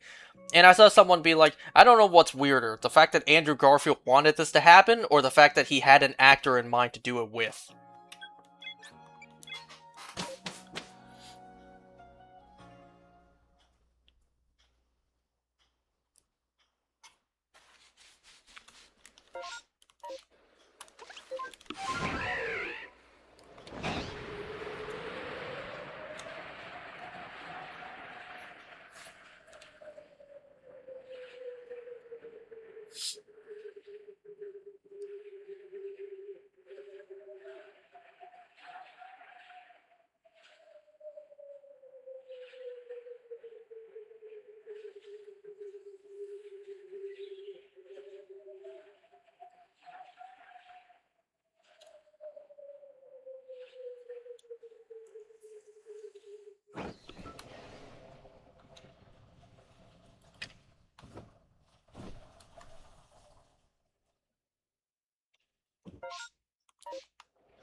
The hell with this game's aiming.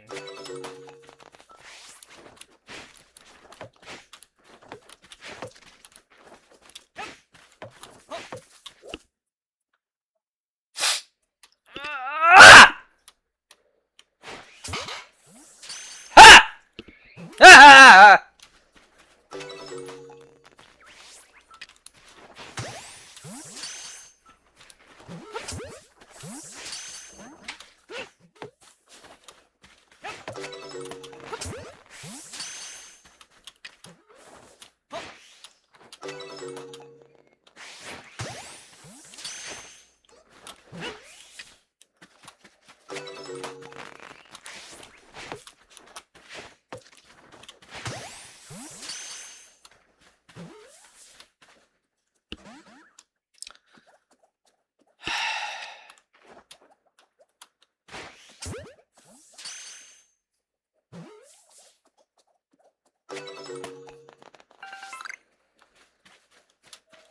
That still wasn't it.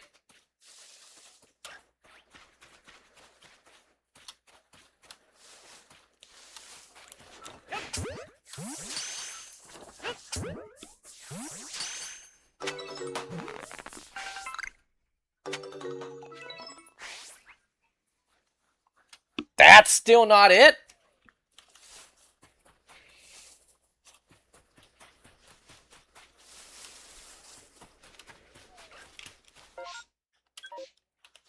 You're actually gonna have to make me reload the area just to find the last one, huh? I don't think that's it, because it's too far away. Fuck you, game.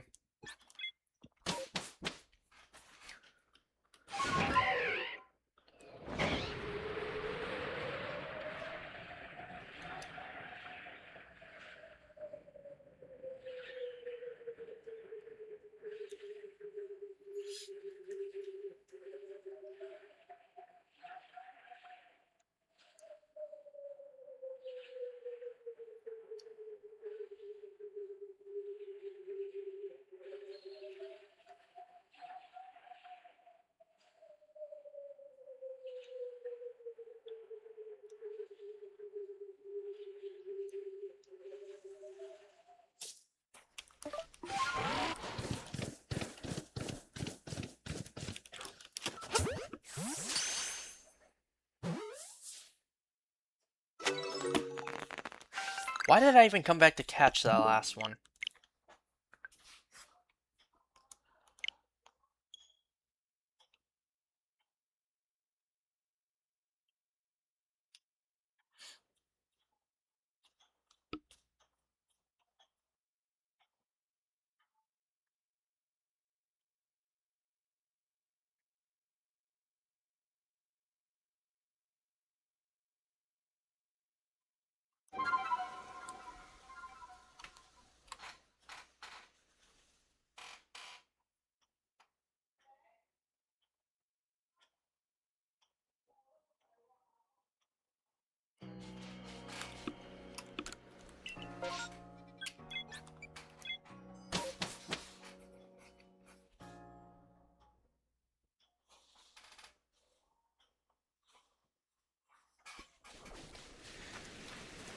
Eh.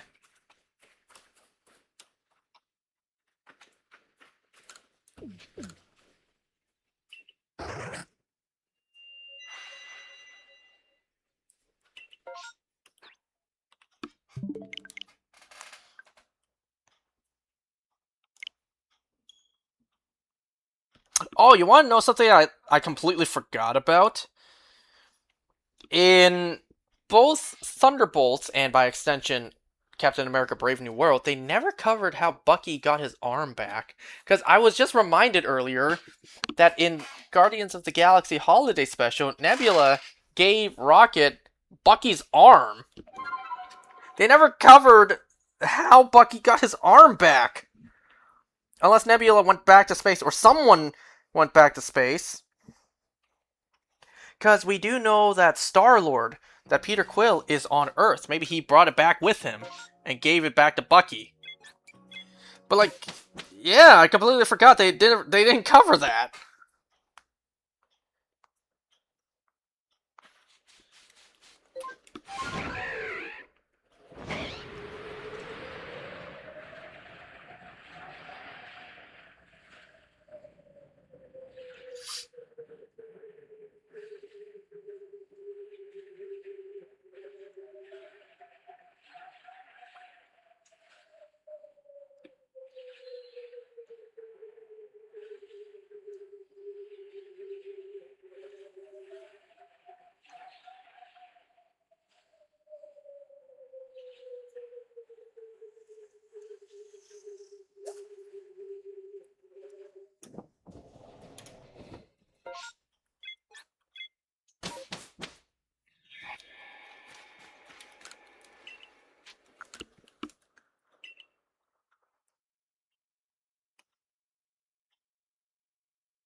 Ah.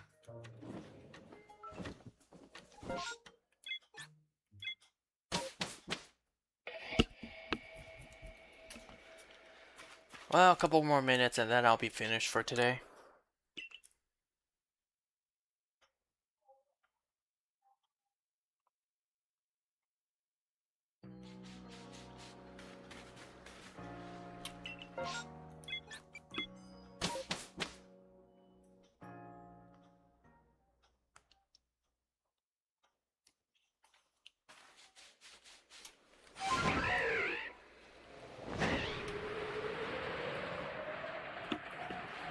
You going to see any or Fan Expo this year? I don't think so. I need to work.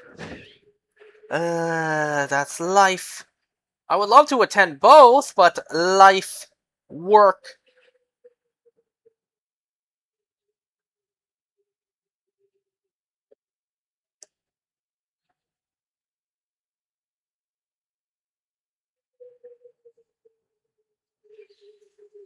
Fan Expo tomorrow, sweet. Let me know how it is.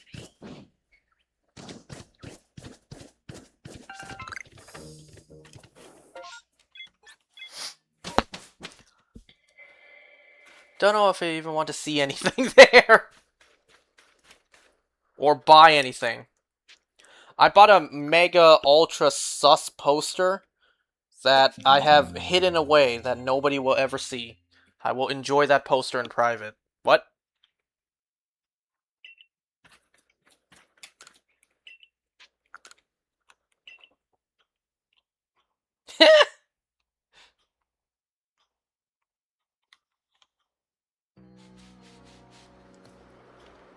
I'm not joking, folks. I really do. When my friends asked to see it, I said, hell no. Absolutely not. Friend is working the ticketing this year, so some friends are and I are going. Nice. Wish I could attend, but work. Damn it, I want to go and be with my people, among my own people. You know, all the smelly anime watchers.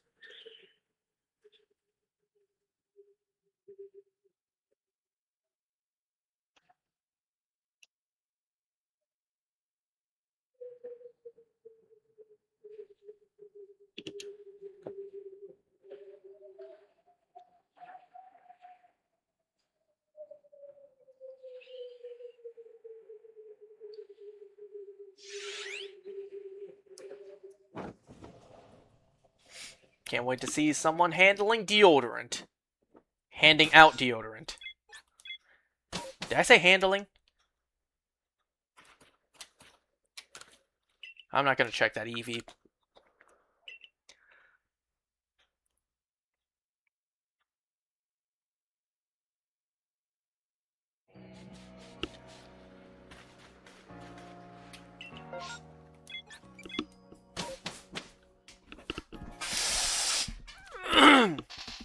Damn it, and I can't go to C&E to try all their outlandish food, like the mac and cheese smoothie. I hope to God it's at least hot. If it was cold mac and cheese smoothie, I don't think that would taste very good.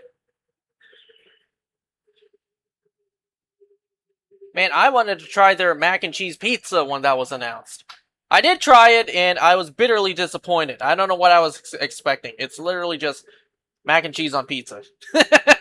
I don't know why I was so disappointed. I got exactly what I was hoping for.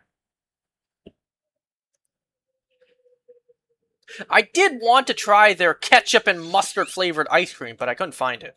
I searched everywhere, I couldn't find it.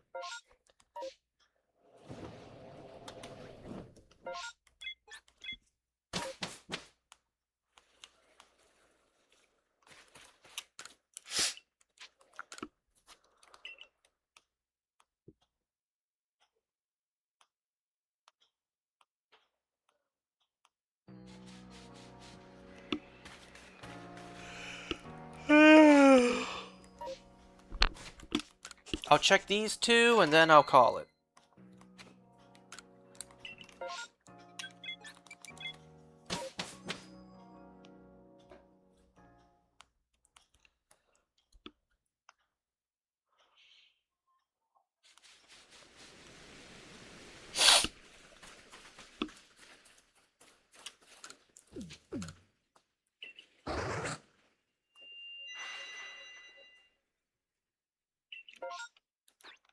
Nothing here.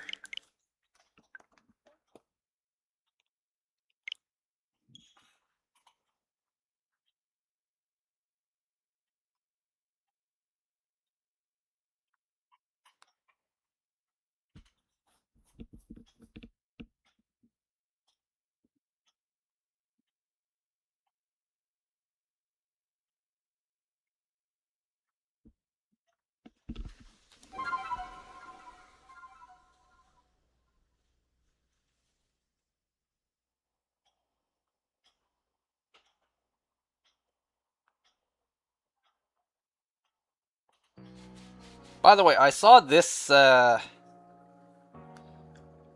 saw this floating around. A friend of mine sent it this morning. Hold on, let me pull it up before I go.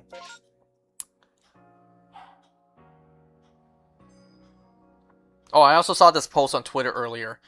No sex for 2 years and you get $700 million. Can you? A lot of the comments were just, you guys are getting paid? Or, you guys are having sex? And it's all, a lot of other posts like, give me my money now. In fact, you owe me like triple that amount. Quadruple that amount.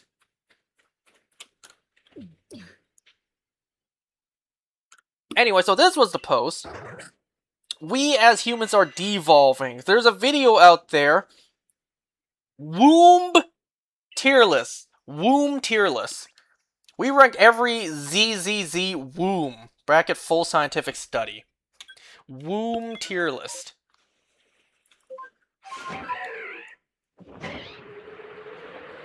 And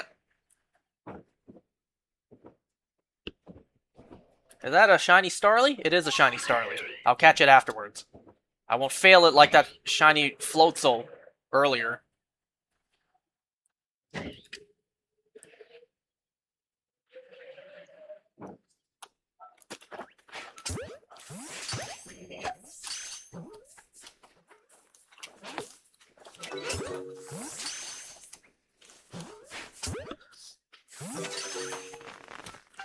So, womb tier list.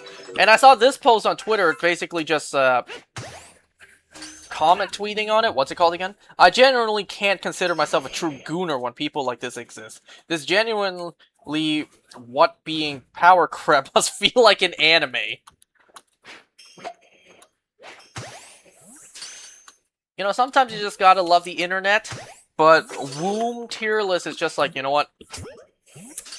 Maybe we are devolving sometimes as a species.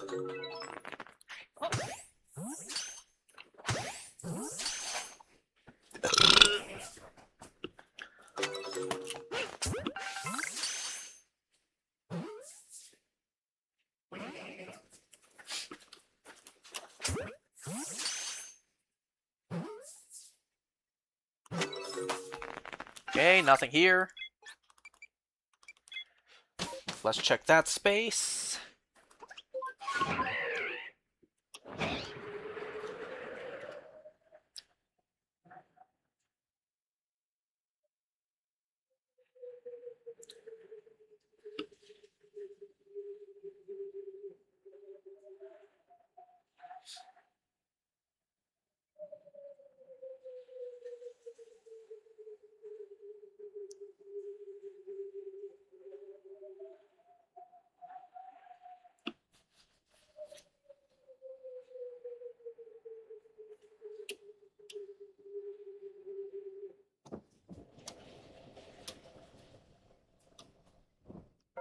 Nothing here.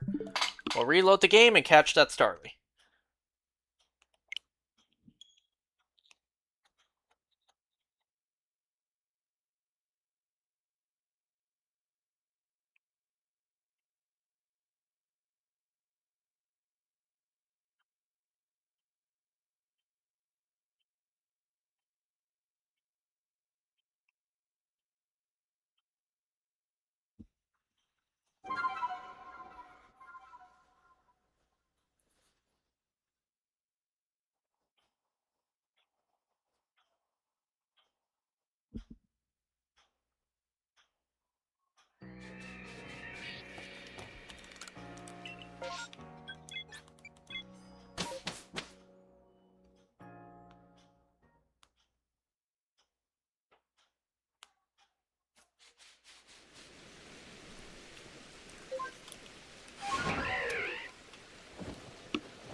Where was I going again?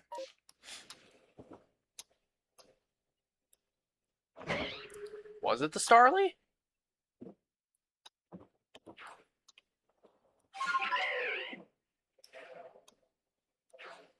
Wait, what? Wait, hold on. Where was I even going again? Was it here? I think it was here.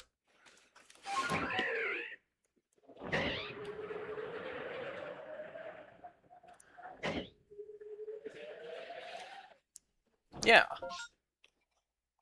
I didn't just fail whatever was shiny, did I?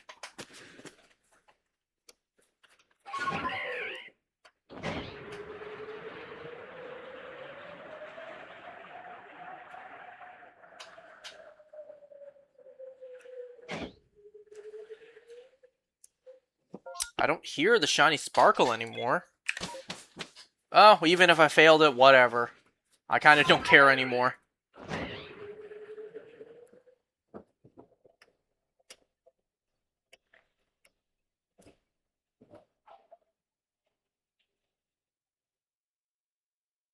Well, seems like I failed whatever that shiny was. Oh well, too bad.